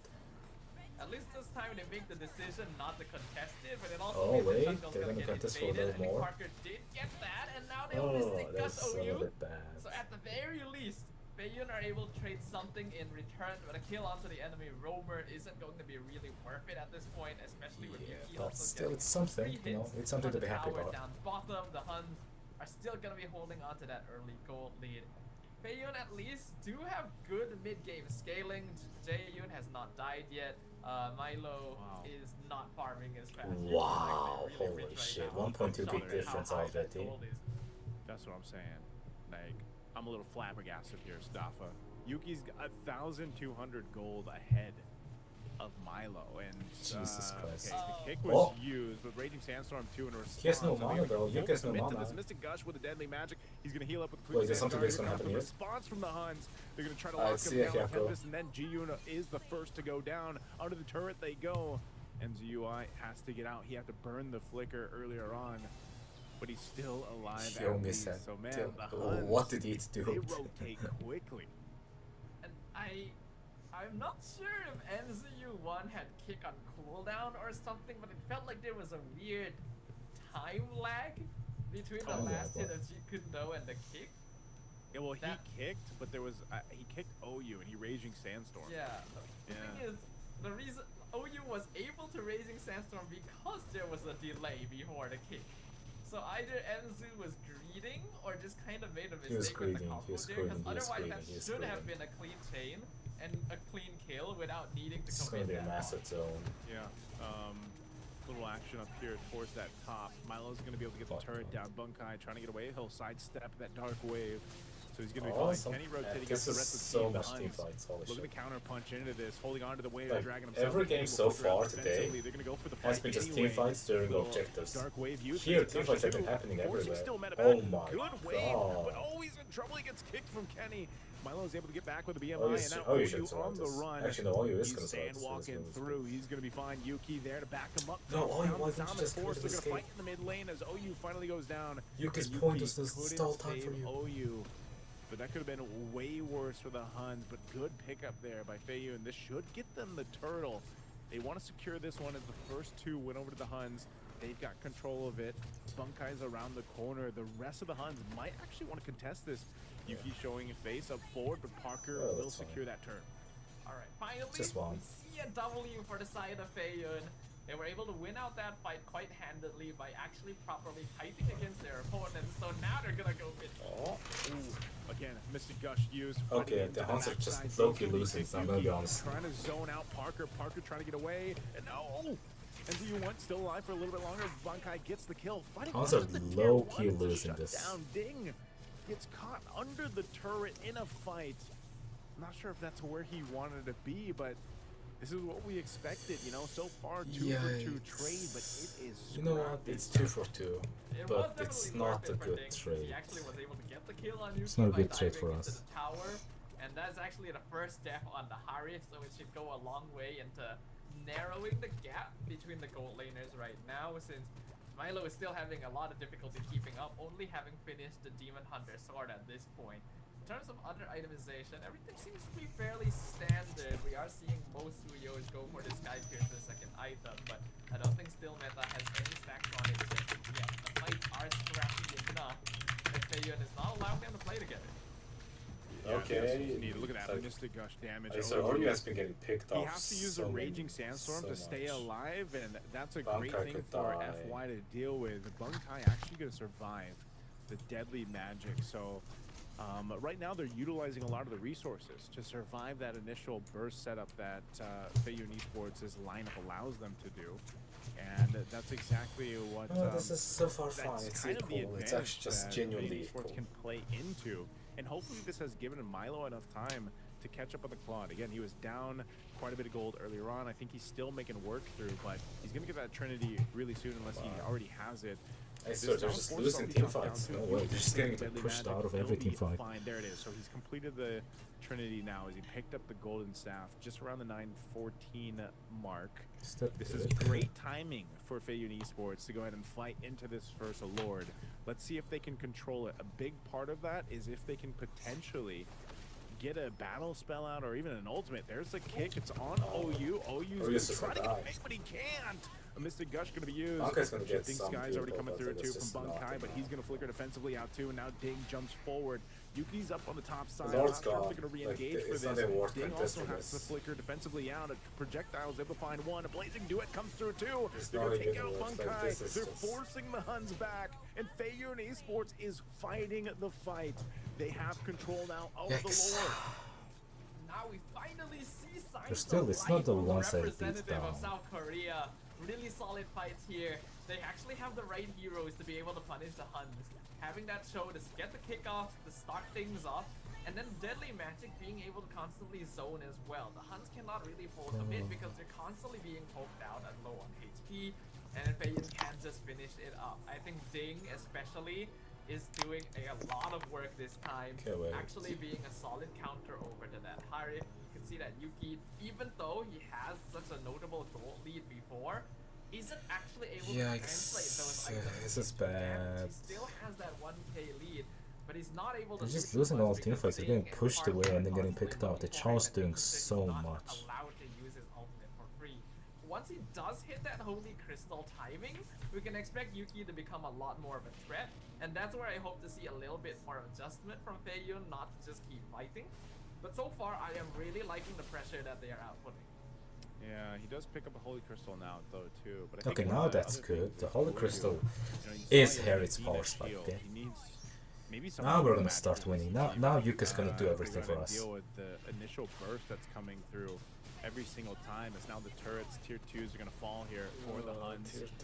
As Feiyun looks to go ahead and knock on the base turrets of the Huns. OU again, this is what I was talking about, man. It's unfortunate if he doesn't have the Raging Sandstorm. He goes down, so that's a -1, and this was the whole game plan of this composition from Feiyun Esports, and why we were saying, you know, the whole thing is just get a -1, just get a -1, and they're doing it so well. I feel like Huns could lose this unless they do like a good dealing comeback. with that Deadly Magic, a couple It's not a cards, one-sided beast, maybe they could Mystic technically win the team fight in some And this way. is why Harley is just so hotly contested. The amount of pressure he can put just by throwing a couple spells from the safety of the backline, and then he can blink out of the position as well. You can see that the Huns are now in danger from the conceal play. Oh, conceal play is going to be used. Shifting skies. They're going to force the fight anyway. Milo's gone. Oh wait, we're gonna win this. This is one side. This. Oh, I told you. We just needed Yuka's power The spike. only one left alive of Feiyun Esports. It all went bad from there. Oh my goodness, that is a massive mistake. That's a throw. That is just straight up a throw. Anyone can agree on that one. I like that Feiyun has been trying to be aggressive, but they've been able to be aggressive because they've been poking and catching singular units, trying to rush into the back line as a group, and then letting yourself get caught by the shifting skies is such a misplay. They're gonna lose an individual off of this, but the game is not over for them. They're still not too far behind in gold. It's just a little bit more difficult than it needed to be. Yeah, that was... Ah, man, there's no way to sugarcoat that. They just got knocked in the teeth on that side of the map in the jungle. We'll see if they can quickly readjust from that. They did lose a base turret. That's unfortunate. I thought I heard someone knock my door. Control of the last Lord. As it turned out, I'm just a schizo. Unfortunately, they didn't get any base turrets of the Huns down, so now they find themselves maybe in this position where they're not going to be super confident in fighting for this Lord's space. They're going to have to play with their advantages once again, where it's going for pick-off potential. You can see OU picked up an immortality because he's usually the one that's going now to this should define who wins the game almost. Because both teams have been pushed really far, and if FY wins, they win in massive map control. If the Huns wins this Lord, then they might just end the game because they already got a picked base up turret. half health on the Lord. Deadly magic on Kenny is extremely Kenny moving on to his own low. kick. Yuki's They're gonna go wasted for a winter crown all. already used. Oh, Milo Milo just dies. Misses, gonna die. And now it's over.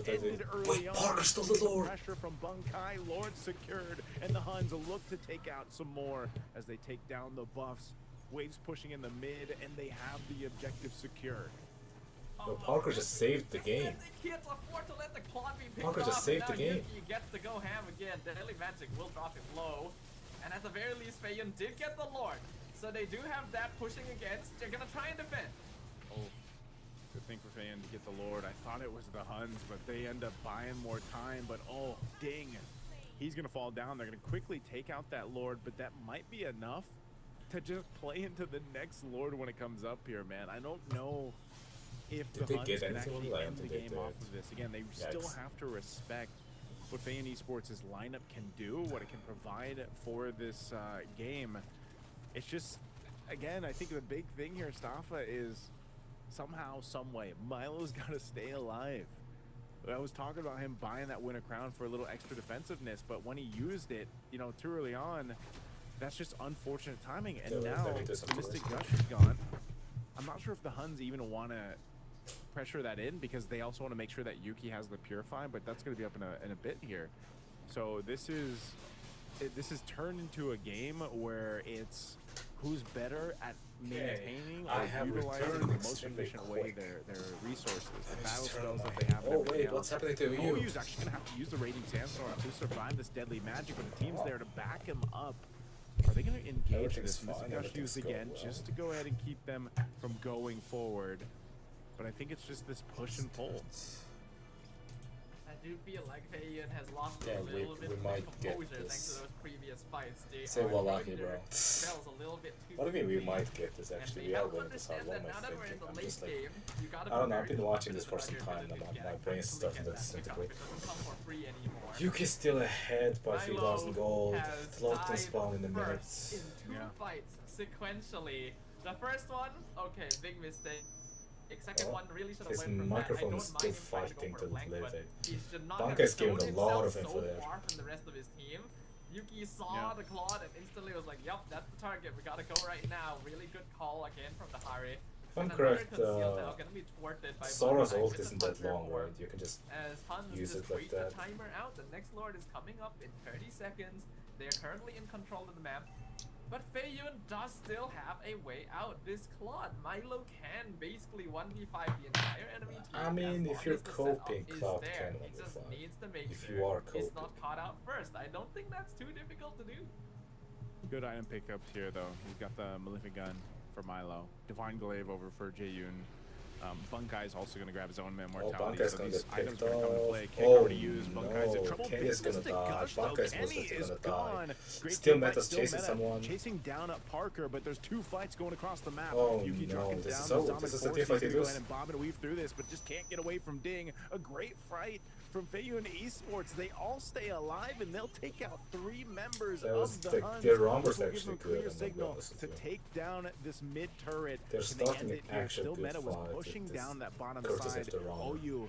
He's gonna get Still Meta back here. They're gonna use the conceal. They're gonna push into the base. Oh, the no, kick comes through into the Mystic Gush. God. Immortality's gonna be popped. And the delay, Still Meta can't get back to the base. A great job by Parker to delay him, and that might have just been enough time for Feiyun Esports to take game 2. Bro. And there we go. That's the victory that Feiyun really needs to make sure that they can keep themselves in the playing for the playoffs. This will at the very least make sure that they're not going to be eliminated right off the bat. The loss there would have guaranteed that they wouldn't make it, but now they have a chance they just lost to one play for a win here, and that was a good adjustment. There were some throws in the later stages. I think the game could have ended a lot sooner if Milo didn't get caught out twice, but this is why Claude is so strong. Even with that, the scaling from the items alone will allow him to take back over, and I think it was the Huns themselves now we a have little bit to too desperate to try and get punished. Deciding map, I would have preferred if they sweep, but this makes things interesting. Reduces their damage output by quite a wide margin. I will say that a large part of what this game came down to, though, was actually that draft. I think that the Huns got a little bit too comfortable after they won with the same opening in game 1, and then thought like, okay, we can just pick whatever we want.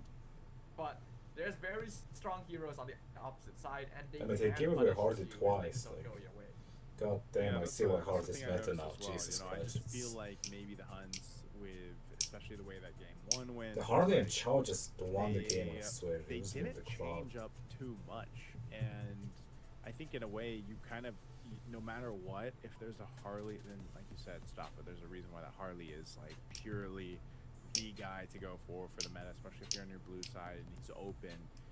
Like, you have to play against it. The deadly magic, it doesn't even matter if you get a kill or not, like towards the mid to late game.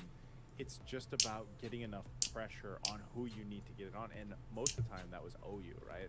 He was dealing with that deadly magic, the Mystic Gush combo. Really great. And also the way of the dragon too. The dragon that we saw from MZU1 too, to go ahead and make that happen, because even with an immortality, and you have a Gorge, you just push him to the wrong spot and just can't do anything. It serves that entire purpose, and that's why I pointed that out before we jumped in the game. Was your game plan, if you're a Feiyun Esports, is to just go for a numbers advantage, and all that means is just take one target, take him out, and win the team have fight. an advantage of having your 5 members. This time there was enough chaos in the team fights too from the Hunt, just like there was in game 1.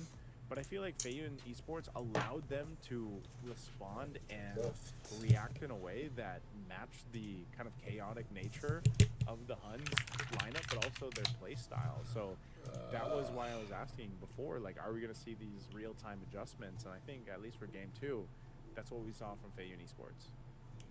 I was already a little bit concerned for the side of the Huns just after seeing the first phase of the draft from Feiyun, because you have Harley, Claude, and Phobius, and the Huns decided to pick Harif and Valentina. Now, I will say, Kenny plays a mean Valentina. I really like the skills that he's stealing. He actually got some really good kicks in as well. Not really a spell you see Valentina steal often. But there are still issues with that. You don't have as much lane control, and you can be quite easily dived on because you don't have as much range compared to. I just went into my live stream and it just says I'm watching League of Legends. I think it is a mistake to let Phobius and Claude through for free, because they limit his ability to play so much. Yeah, the Claude is such a game changer, like you mentioned. You know, it's just one of those heroes that has potential to create such an impact. Yeah, this guy was MVP, bro. He got 90% of the team kills. On God. You know, MZ, U1 getting that MVP here on the Cho. It's not. It's one of those things where you're not going to see the Cho pop up a lot for certain teams, or it's very specific. You know, since this is better, I'm gonna get some things done. I'm gonna go get myself a drink because holy shit, I'm thirsty. MZ1 being one of the players from the MPL Philippines at a certain point in time, and he just made this really work in the grand scheme of things with the way that the lineup was supposed to, which also just allowed that timing to happen here for the Claude, to get your Trinity, to get that. You know, I was a little worried though too, man, because when he picked up the Winter Crown and then like right away they got him to use the Winter Crown, like you mentioned, you know, I was like, oh no, that's not good. But even after that happened, he made a quick adjustment to it, and I think that even for Parker, man, again, the Harley is just kind of insane, but I feel like this is the first time, since we get to see the first time that Feiyun Esports wins a game here, like that Parker was in his flow. I think he was doing a great job on the Harley, so I think if you're looking to get game 3, if you're the Huns, you have to either take either prioritize or just ban away the Harley, because Parker was really locked in on the way that he was moving around the map and able to make things happen. He even did a great job there at the end of stalling out Still Meta, so that Still Meta couldn't get back to the base in time. Yeah, I think Harley is honestly just a little bit too effective. It's the same case for Claude as well. I think these are two of the best heroes in the meta, just straight up. So much mobility, so much scaling. They get the poke you for free as well. like you mentioned, deadly magic doesn't need to be deadly. The pressure alone is more than enough, and it's ranged as well, so it doesn't require a lot of commitment. I got myself a Melkot Teal. Basically have to trade these heroes. But at the same time, just milk and hot water. Against Claude. So I can understand why they may not have been willing to pick Claude once the Harley showed itself, but then you're just opening it up for both heroes to be locked in, and the Phobius is still open. I mean, they just gave away everything, right? At that right? point, I think it would have been better not to pick Harif so early on, and keep things a little bit more open. Then you can lock in a better late game marksman afterwards, right? We've already seen cases where heroes like Clint are being used to win lane against, or carried are being used to win lane against Claude, and are not necessarily as vulnerable to the Phobius.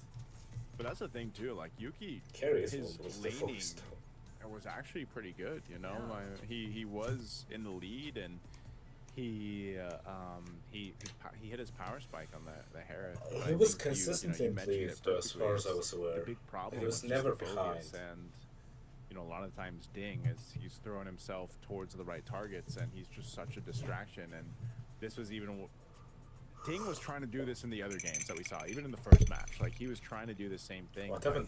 Is it I think this was almost just one of the situations. Why do I have that problem so much? Ding was allowed to be able to do what he I swear to God, this is as loud as it gets. Again, I think it starts in the jungle for these guys. Like, Parker's really got to have a good flow to start with, and I think even it's minus 0.7. This is maximum, and then I go into properties.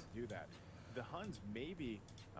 Like we were saying in the game, you know, they really it's picking up. Yeah, it is picking up the correct link. I don't know why. Counter jungling or the early Let me listen to my stream real quick. That was enough to give that start. That mute this and then my stream real quick. What? What?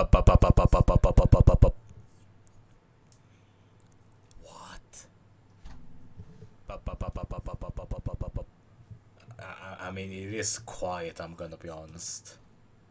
Oh shit, I gotta mute that. I gotta mute that before it loops. I mean, it is quiet, I'm gonna be honest. But, okay, let me just make sure this isn't too loud. I think it's a good observation as well, Prajunaisu, that, compared to game 1, the Huns weren't trying to do any sort of funny business at level 1, level 2, even though they have a winning mid-lane matchup.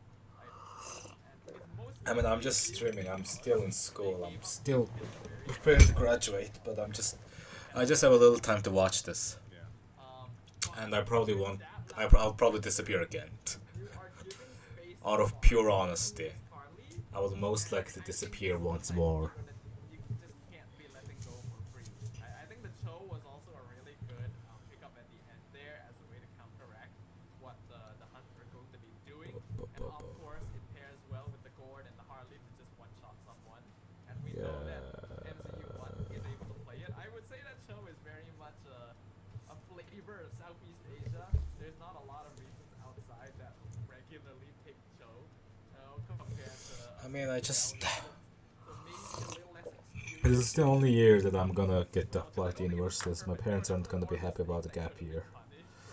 So I just have to purely commit to getting into a decent university with a decent scholarship. Decent scholarship as a full scholarship, because my parents will not be able to afford a Western university. Mongolia is still a developing country. Western universities are like... It's an entire apartment to go to a Western university. It's like multiple apartments actually. Let's say some of the more iconic roamers play, you know, sometimes they're really awarded for their aggressiveness, and sometimes. And also, MLBB content in general just doesn't make too much. I mean, that's one of my good options. It's called University of Monash, if I remember correctly. It has a camp in Malaysia. It is an Australian-based university, but going to the Malaysian camp will help me just live there. It's gonna be cheaper to live in Malaysia than Australia. I think it's just solved this way, man. Like, you just ban the Harley as we jump into the yeah, University of Monash, yes.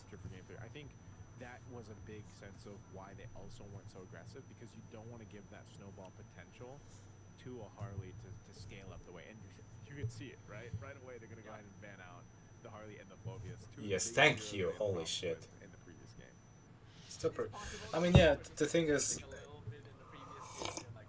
Australia's living in Australia. It's gonna be more expensive than just living in Malaysia. And I'm also just aiming to get into the presidential scholarship of Mongolia, which is why I'm thinking of Malaysian.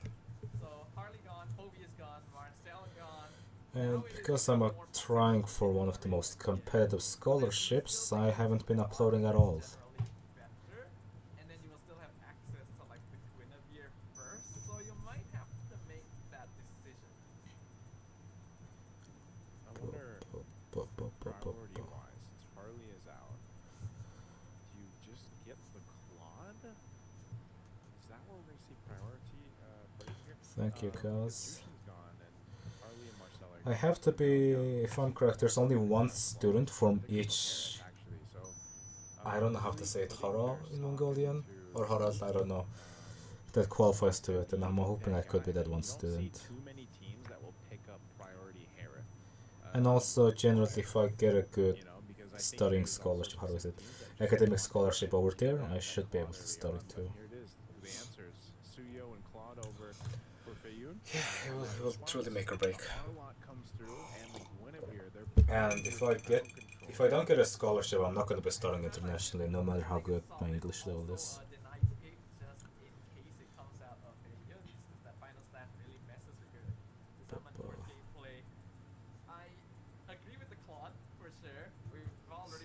Oh my god, they give Cloud again. Oh, I swear, they're never contesting the meta, they're just going for the comfort picks, it almost feels like.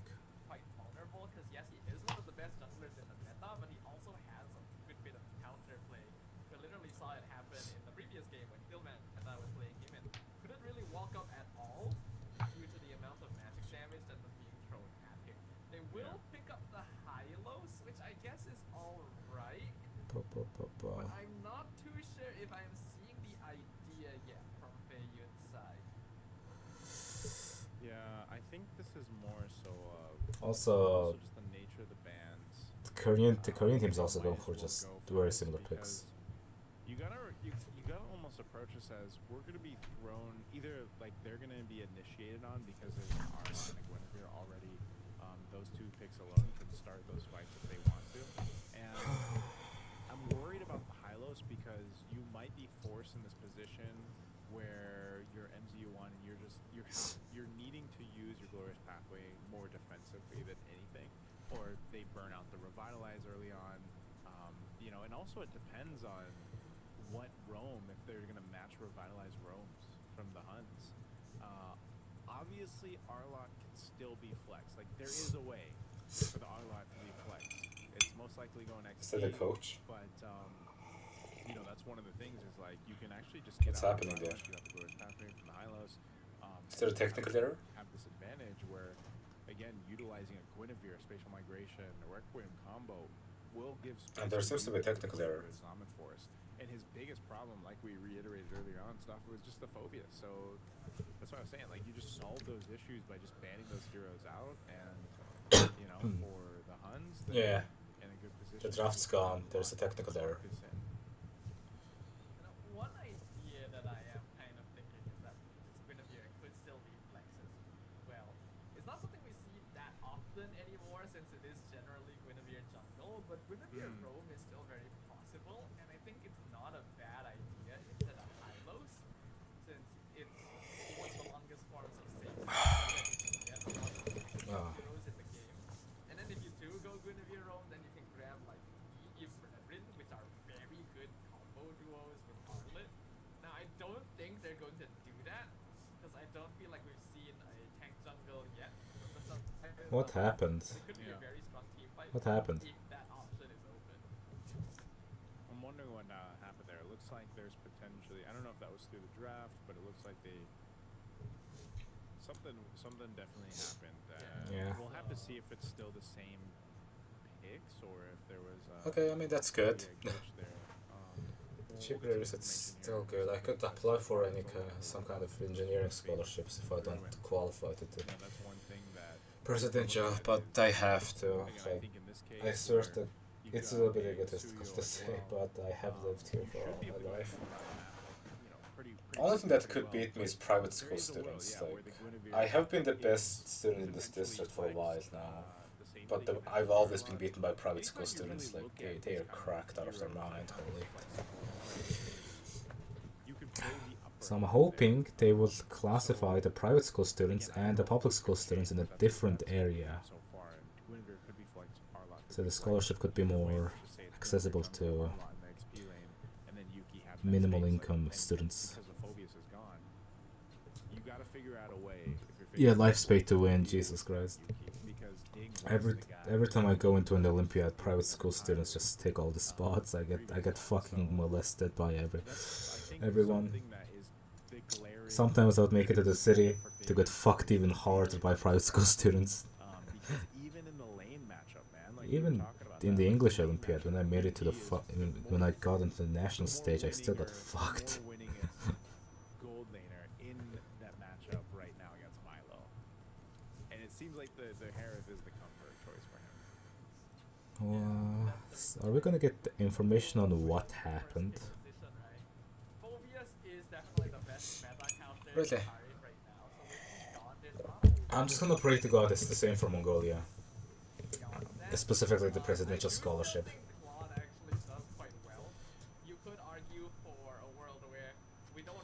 If then, I believe I should be able to qualify.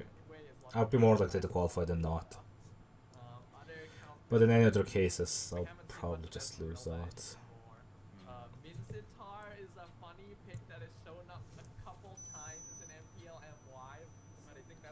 Also, the reason why I'm specifically picking Mon is just because it's a top 100 school, and only one of the only top 100 schools that are actually taking applications today.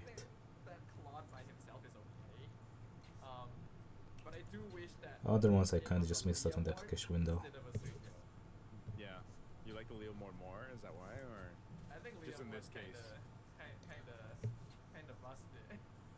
Yeah, Suyo is. I feel like in the sense that you could say like the same for Suyo though. Like he's got enough mobility, he's got enough damage. It can, and I guess if you also get this again, I'm really hoping. Well, if I go there, I could meet up with I could meet up with a lot of fans. I could be surrounded by people who play MLBB.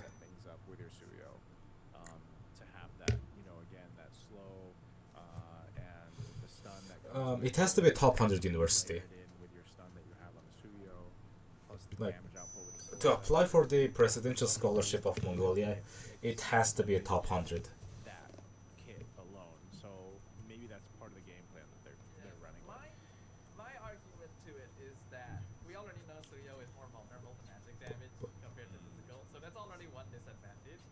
And then when we consider Phantom Steed, Leo is just generally a lot bulkier, which means that he's a lot better at diving. University of Malaysia is 50-60. What is 50-60? Suyo, if he misses his ability, he's just kind of in a bad spot. But it looks like it's gonna be the Khalid Zut here. I mean, it would probably offer more opportunities than in Mongolia. Okay, we If got I had to assume. I want to say I'm not surprised. Oh really? University of Malaysia is 50-60. Oh, in terms of ranking. So I could try then. I'll probably actually try. Like if there's another option, then I'll probably try it. They pick up the gourd this time. That seems to be really comfort for Jaeyoon. What are they going to pair this up with in the XP lane? They're going to be up against a R-Lot. I'll take a look at their application rates. I mean, even if their application rates are terrible, I'll still try. I should be a top 10% of applicants at least.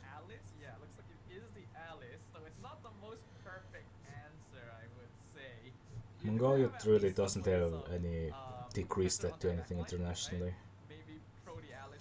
So getting a degree anywhere else would just be better than getting it at Mongolia.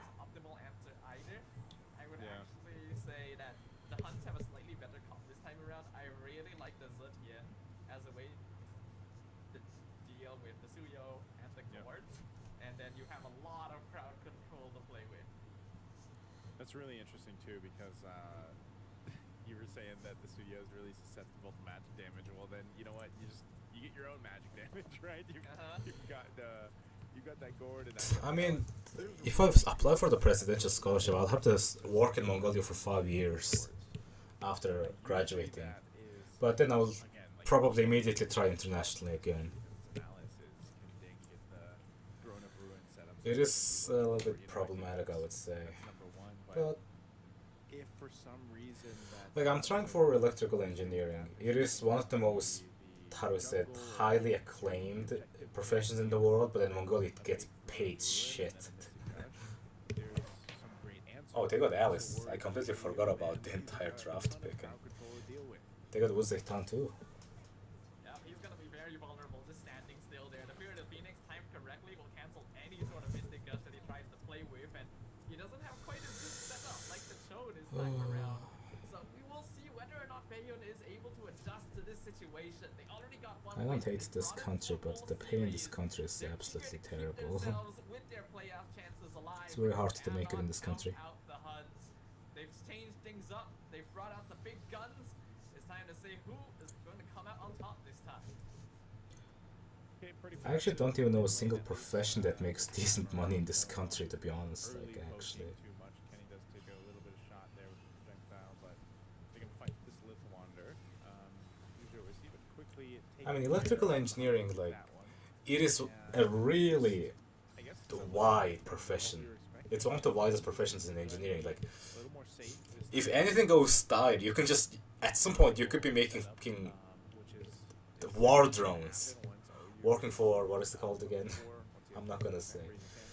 The thing is, electrical engineering is one of the most, have been one of the most demanded professions for a while now, and it's something I'm actually interested in. I could be making computer parts or just about anything. Or even banking. I mean, banking, like, you have to be like a big manager, and even if you are a manager, you'll probably be making like maybe a little bit more than the average salary. Like, you actually have to have your own startup or something in this country to actually do well. You have to get lucky if you want to actually make it in Mongolia.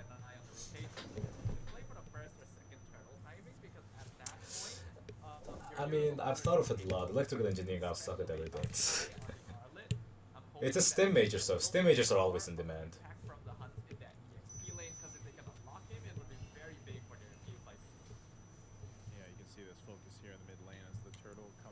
Mechanical better, yeah. Mechanical you can actually go in.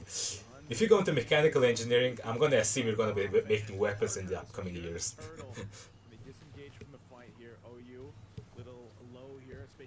You go mechanical engineering, you're making bombs in the next week.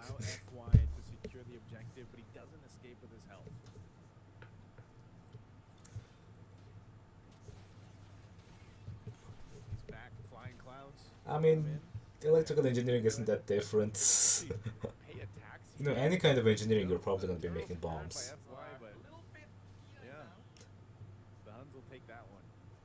Also, I'm not paying attention to the game barely at all. The Huns are generally winning, it just seems like, but by a small margin. This one again in the mid lane. I guess they're just going to poke down. Oh man, he gets stunned. Z1 will go ahead and just gain control of this, and that's something they have to kind of worry about, is actually controlling the space around here. So far so good. Good trade. So far so good.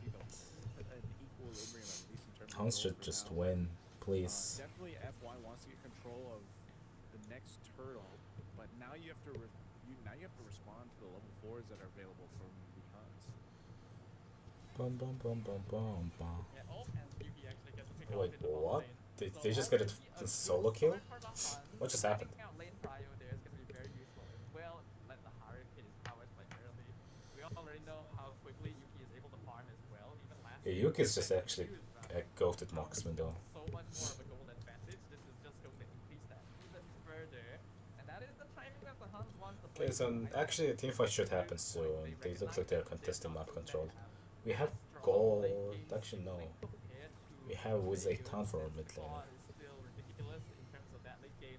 So the goal is to try and snowball off of this early mid, end the game before that timing can happen. At least that's what I hope they're going to be doing. Well, let's see. Second turtle of the game's up. Parker. Okay, now this should be big. Will hold this. We're gonna So far, everything has been just pick-offs. This is where everyone's gonna start dying, and Parker's gonna get Bankai. There's no way Bankai survives this. No, Bankai's gonna survive. Yuki gets June, and Bankai survives. It's not secured, but they zone out the right members. The Huns still. Yuki doesn't evolve. Yuki's, oh my god, Yuki was a little bit greedy. Also, they're playing Harriet with Flicker. I've never. And what? Did she just straight up miss it? Or what happened? That was so early. I look at the retro, she pressed it like 3 seconds ago. They've got to get out of here, but FY running them down, chasing them down. They'll get a flicker. He's gonna try to get Kenny. And they're looking for more. Kenny still alive though. So FY, turtle secured and some kills. Are they looking to take the purple here too? They're just gonna pick the purple, there's no way. They are able to go ahead and secure that as well. I do think that's a bit of a missed call from the Huns right there. You can one look at this team comp and you already know which side is coming out on top in an extended battle. That fight lasted way too long for the Huns more burst. The Cloud came in time, and they just lost. The Cloud just dished us so much damage. Bankai bought a lot of time by pulling the high-lows away and to allow the rest of his team to do their thing. But you can see that Harik is hold off Yuki. Oh my god, Yuki just gets. Oh no. Mr. Gush, man. That's a damage. This might be bad. Yeah, that is very not ideal. Yeah, this early on, Harik doesn't quite have enough damage yet. He nets that second item, ideally third item, before he starts hitting like a truck. And because of that, they know Oh. he's okay. Well, you should be fine with that one, but yeah. The Huns need to recognize they are not good at extended. Hey, they're not in good form right now. I mean, in terms of gold, they're equal actually. And if it doesn't, to just disengage. In the late game, they would only win off pickoffs. Actually, in the late game, I mean, actually, it's just it. Like that's just kind of it. Both their comps are so equal that Hans just wins off pickoffs, and FY just wins off extended fights, as they all said. Like the longer they keep fighting, more likely the Hans are to lose. But if Hans can burst them out fast enough, then Hans easily win. Like that's literally it. Definitely they can delay it if they want to. Oracle picked up here by Bankai. They're going to keep Yuki up top, so they might actually just choose to not full on fight this, or he's going to trade a turtle out for a... Oh, dang. They're not going to be able to fight this. If they try, they just lose, I swear. As he's trying to get away, Bankai has The Huns try to contest way too many things. Disconnect on what the Huns wanted to do. I don't think they want to re-engage here. Oh, I swear, they look so confused. Oh, there was a massive ult though. But then Milo's just gonna clean up, no? No, Yuki's gonna get Milo. And Yuki's gonna survive after. And still doesn't finish. No? No, Parker? Wait, ding. Oh my god, that's a 3-minute stun. That was a great re-engage.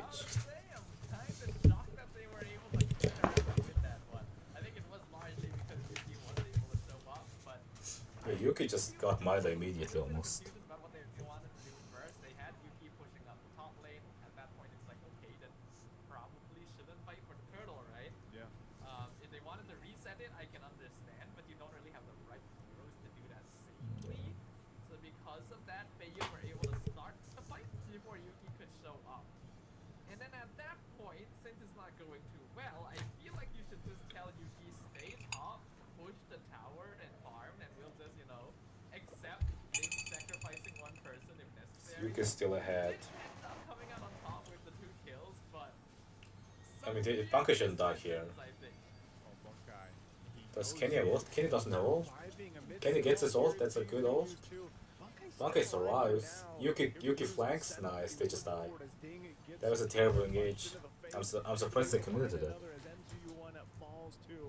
What a turnaround fight there. What a way to stay alive from Bankai. I mean, it is the Arlet. You get a lot of healing, and honestly, I think even Feiyu was surprised that he was able to get out of that one. Yuki is now officially at full velocity. Tarif is going to be a big issue. Does he have a holy crystal yet? And this is where the Huns can really fight.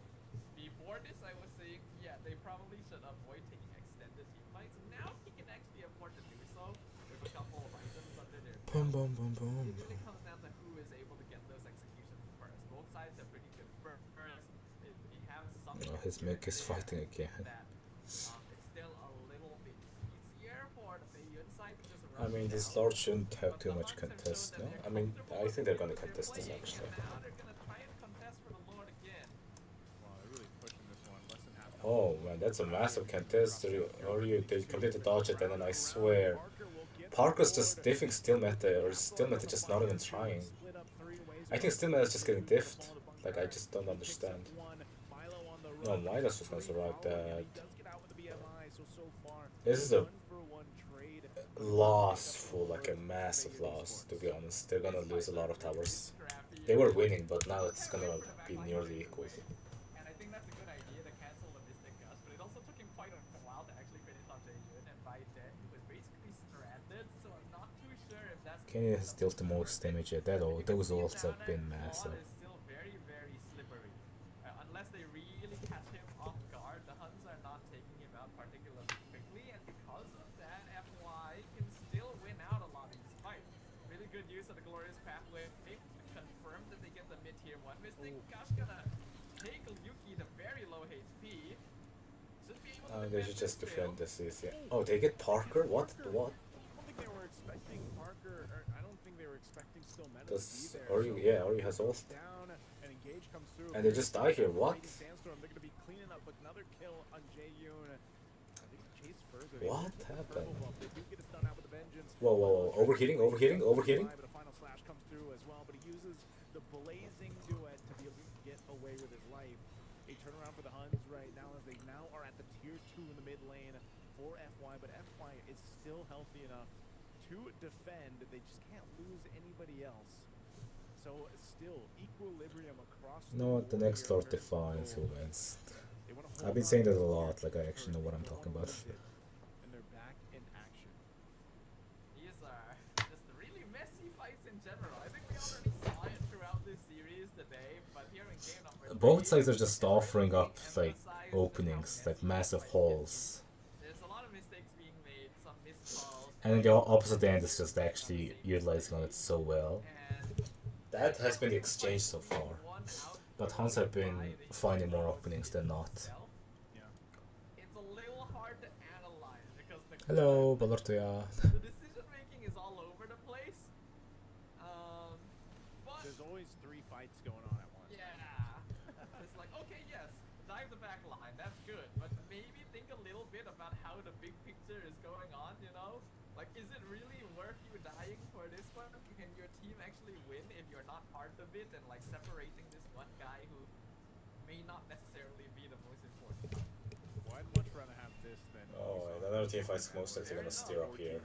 Lead right now. Glorious Pathway drop. They want to go for Yuki. Oh, another massive ult. Blazing do it. Where's Milo? Where's Yuki? Yuki's doing something. I don't know where Yuki. Oh, Yuki's over there. Ding should die here. No, they're just gonna let Ding go. Happening all over the place as still Meta gets shut down. Yuki takes out Milo. Ding should die here. And Ding could be next as he's going to be chased down by OU. He does have the gleam to be able to get away, but the team might be able to catch him. Kenny. Yeah.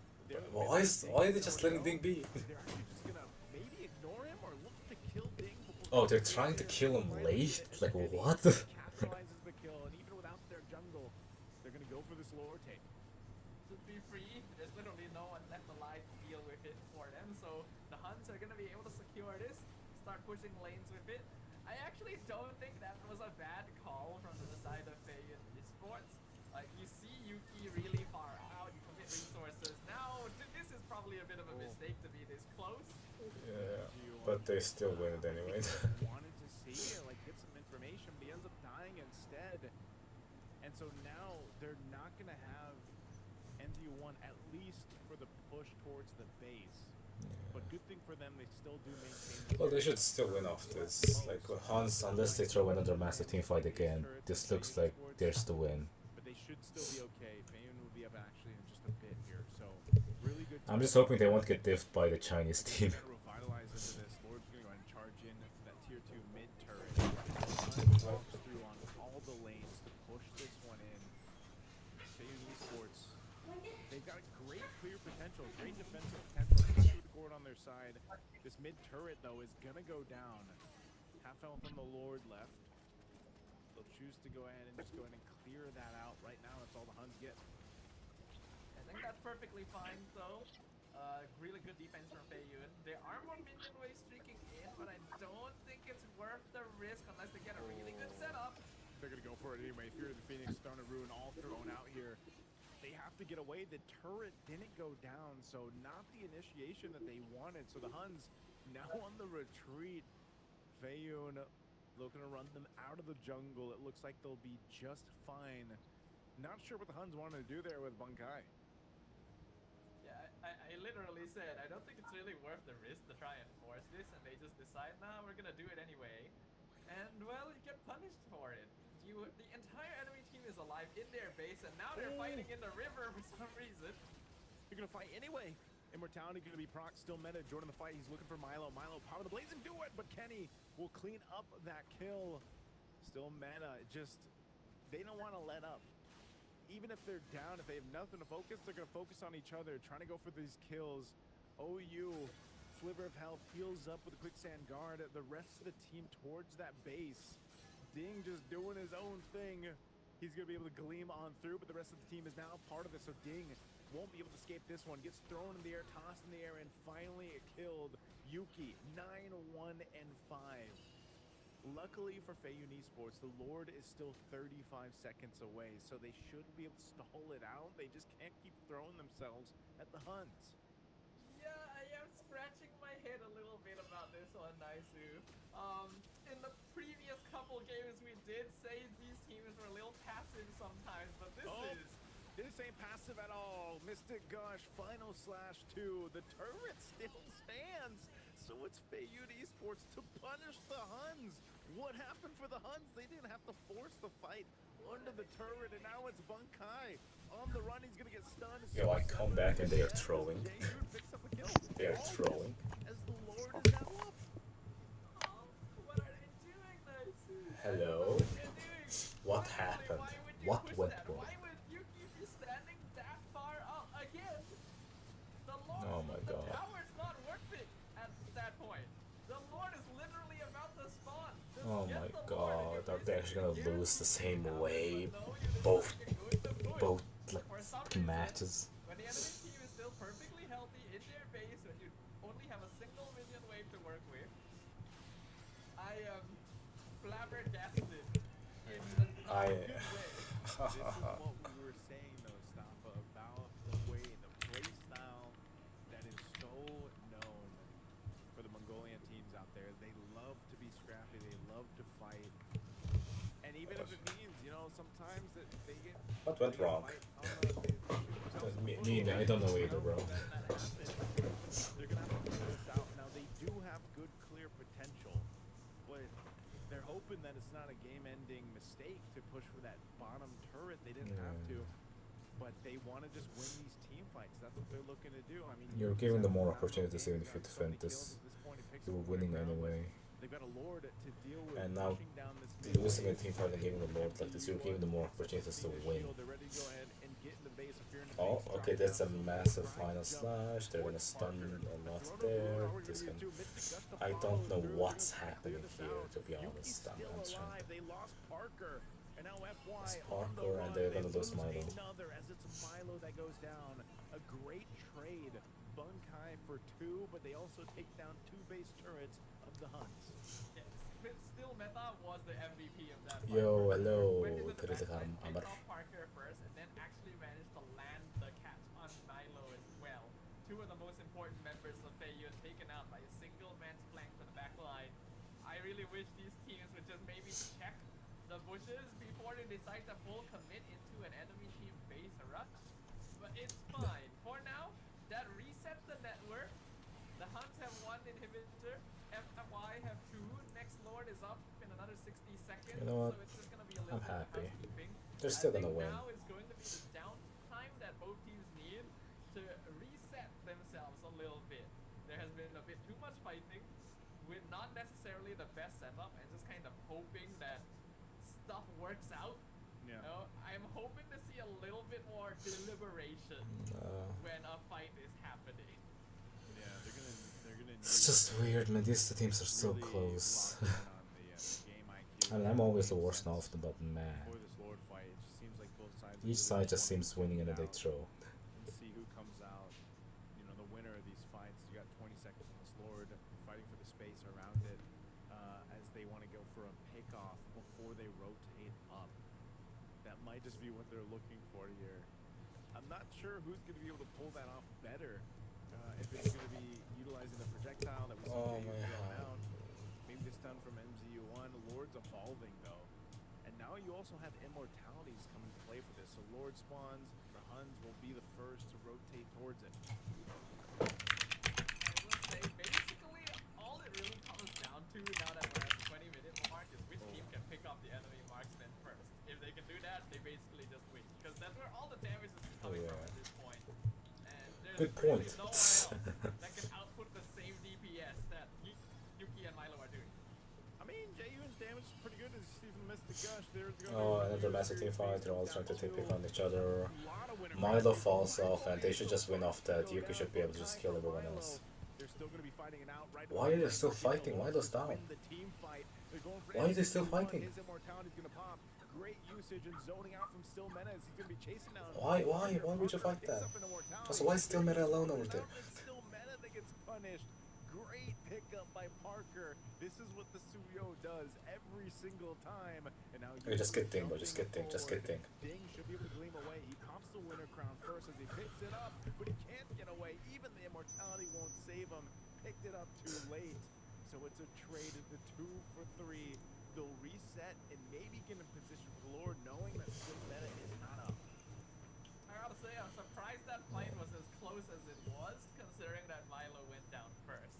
I was very certain that the Huns should have been able to win most of that out, especially with Feiyun deciding to stay and fight for some reason.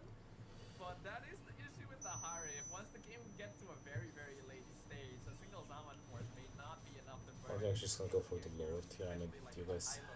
They're gonna try and work on the Lord. Parker's gonna die. Parker's dead. Parker should immediately die. They should be able to just claim Lord and just win off this. It is an enhanced Lord. Thank you for the leash, says the Huns. Lord for the taking here. Still Meta not there just yet. They should be able to just go ahead and secure this. Yeah. That they do. Yuki takes that last hit Lord. So good attempt from Feiyun Esports, but Parker gets caught, and now they have to go ahead and get ready for the space defense. Why is no one checking the bush? Why are we not controlling the Lord pit now? So that's what I'm so confused about. It's like, okay, you're trying to blitz the Lord for some reason. You just have your jungler standing in the open, and your rover, your EXP is not like checking angles. It just gets caught like that. Alright, sure, they're pushing in. This should end here.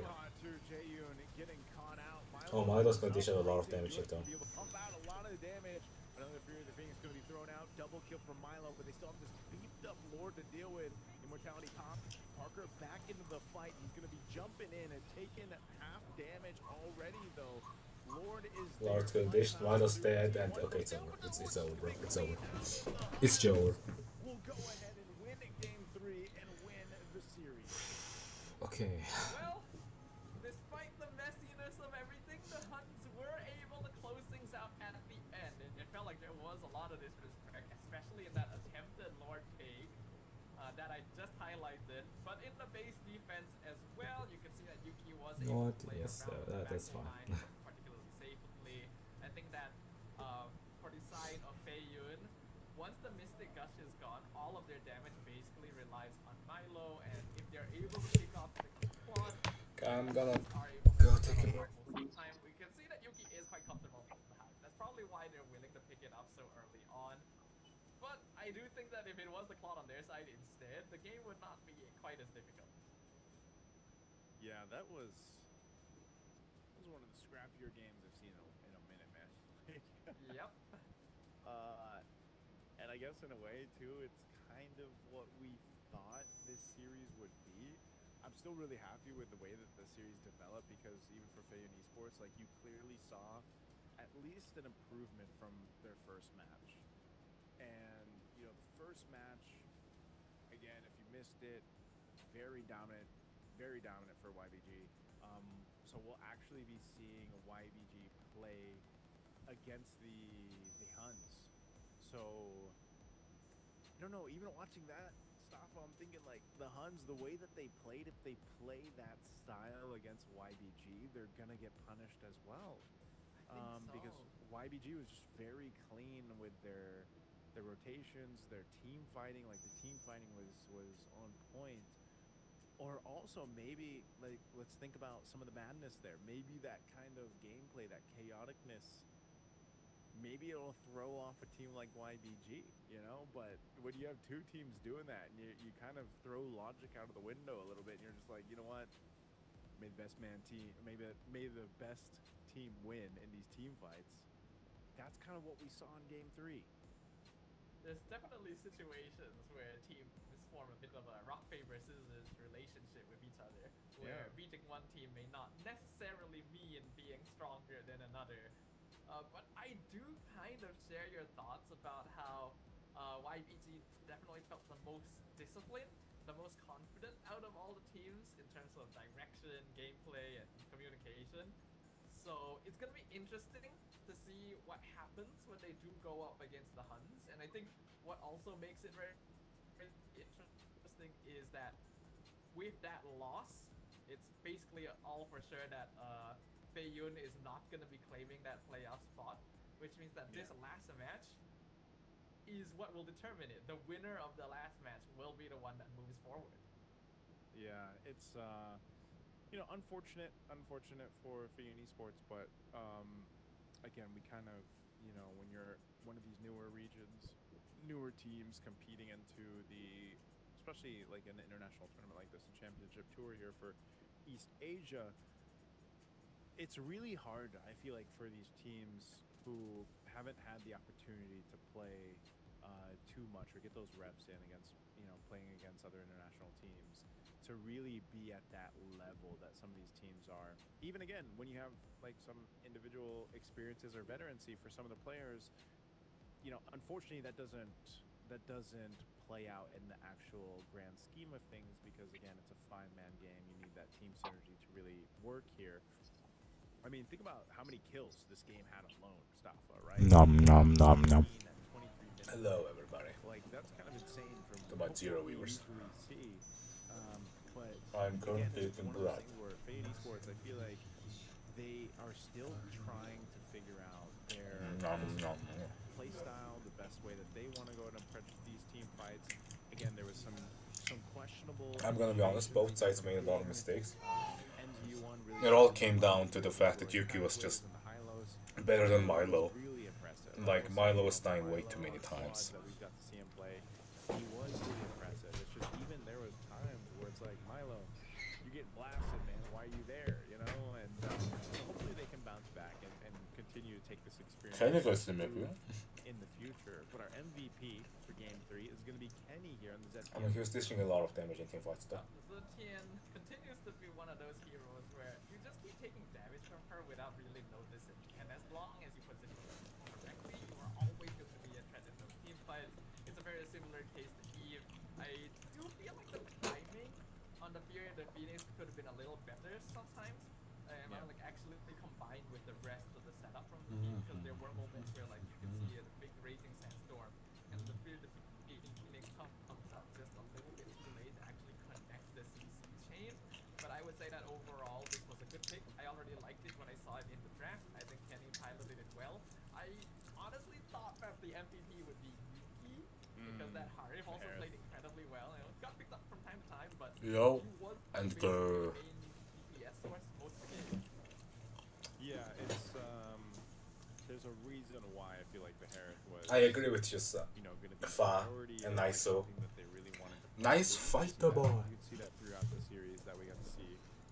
I don't know what to say now. The way that they played around. Now we have like what, 30 minutes.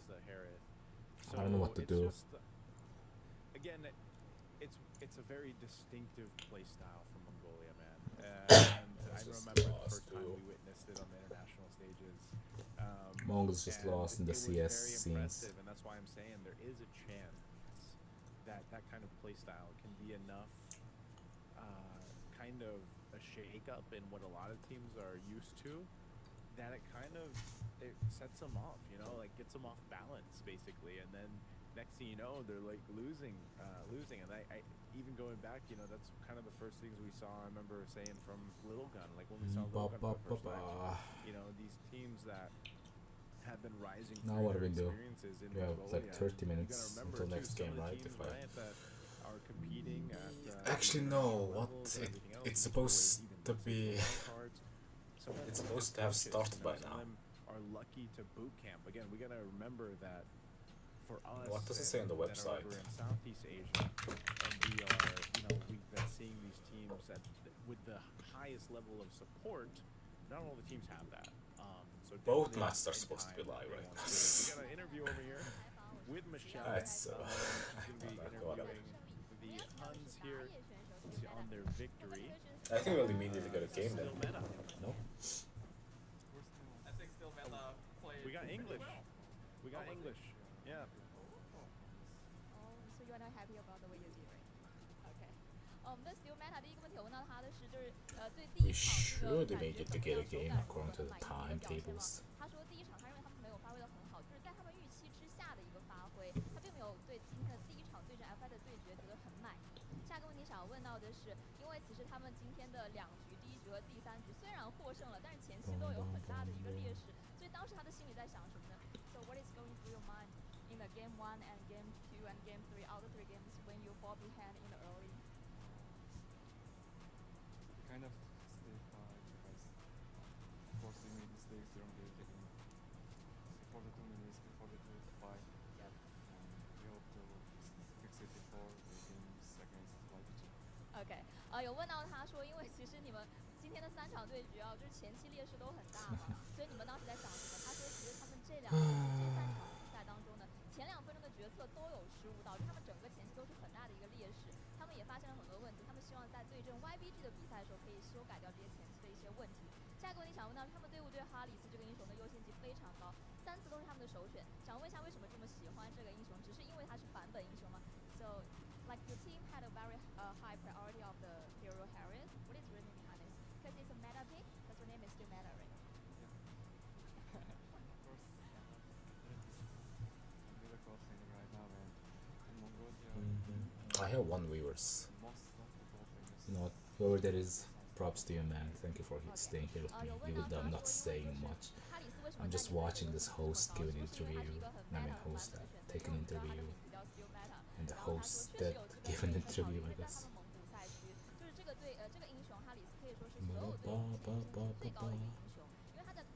My friends kept sending me that meme, I think it's permanently in my mouth now. 问到他的是，他们怎么样期待一下下一场对阵 YBG 的比赛呢？有没有哪个选手他们认为他们可能需要额外注意 ？So what is your expectations towards the next game versus YBG? Any player you think you need I'm to be running much on more fumes right now. Oh, why fish god? because I think it's the start player. OK，然后我问到他，他说下一场的话，他们要额外小心一下鱼神。我问他为什么鱼神，他认为鱼神是 YBG 的明星选手，所以也非常期待他们下一场的精彩对决。也非常感谢 Still Meta，以上就是我们赛后采访的全部内容了，大家可以稍事休息一下，精彩的比赛马上回来。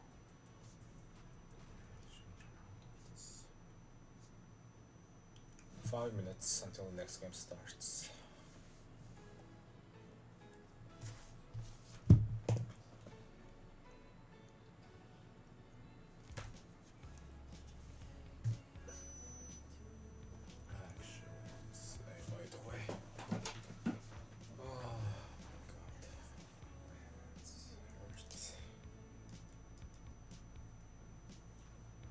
I'm not sure if I'll watch the next game, to be honest. I feel hella tired.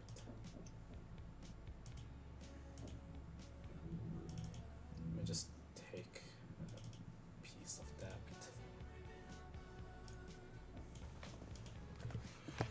Bum bum bum bum bum bum bum bum bum bum bum bum bum bum bum. Attachment.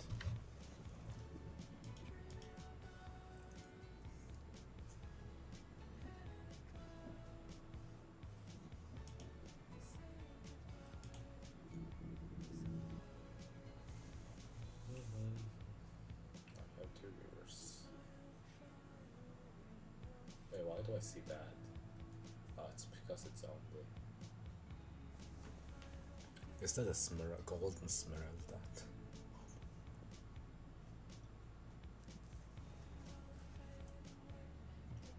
I don't think I'll be watching the next game, to be honest.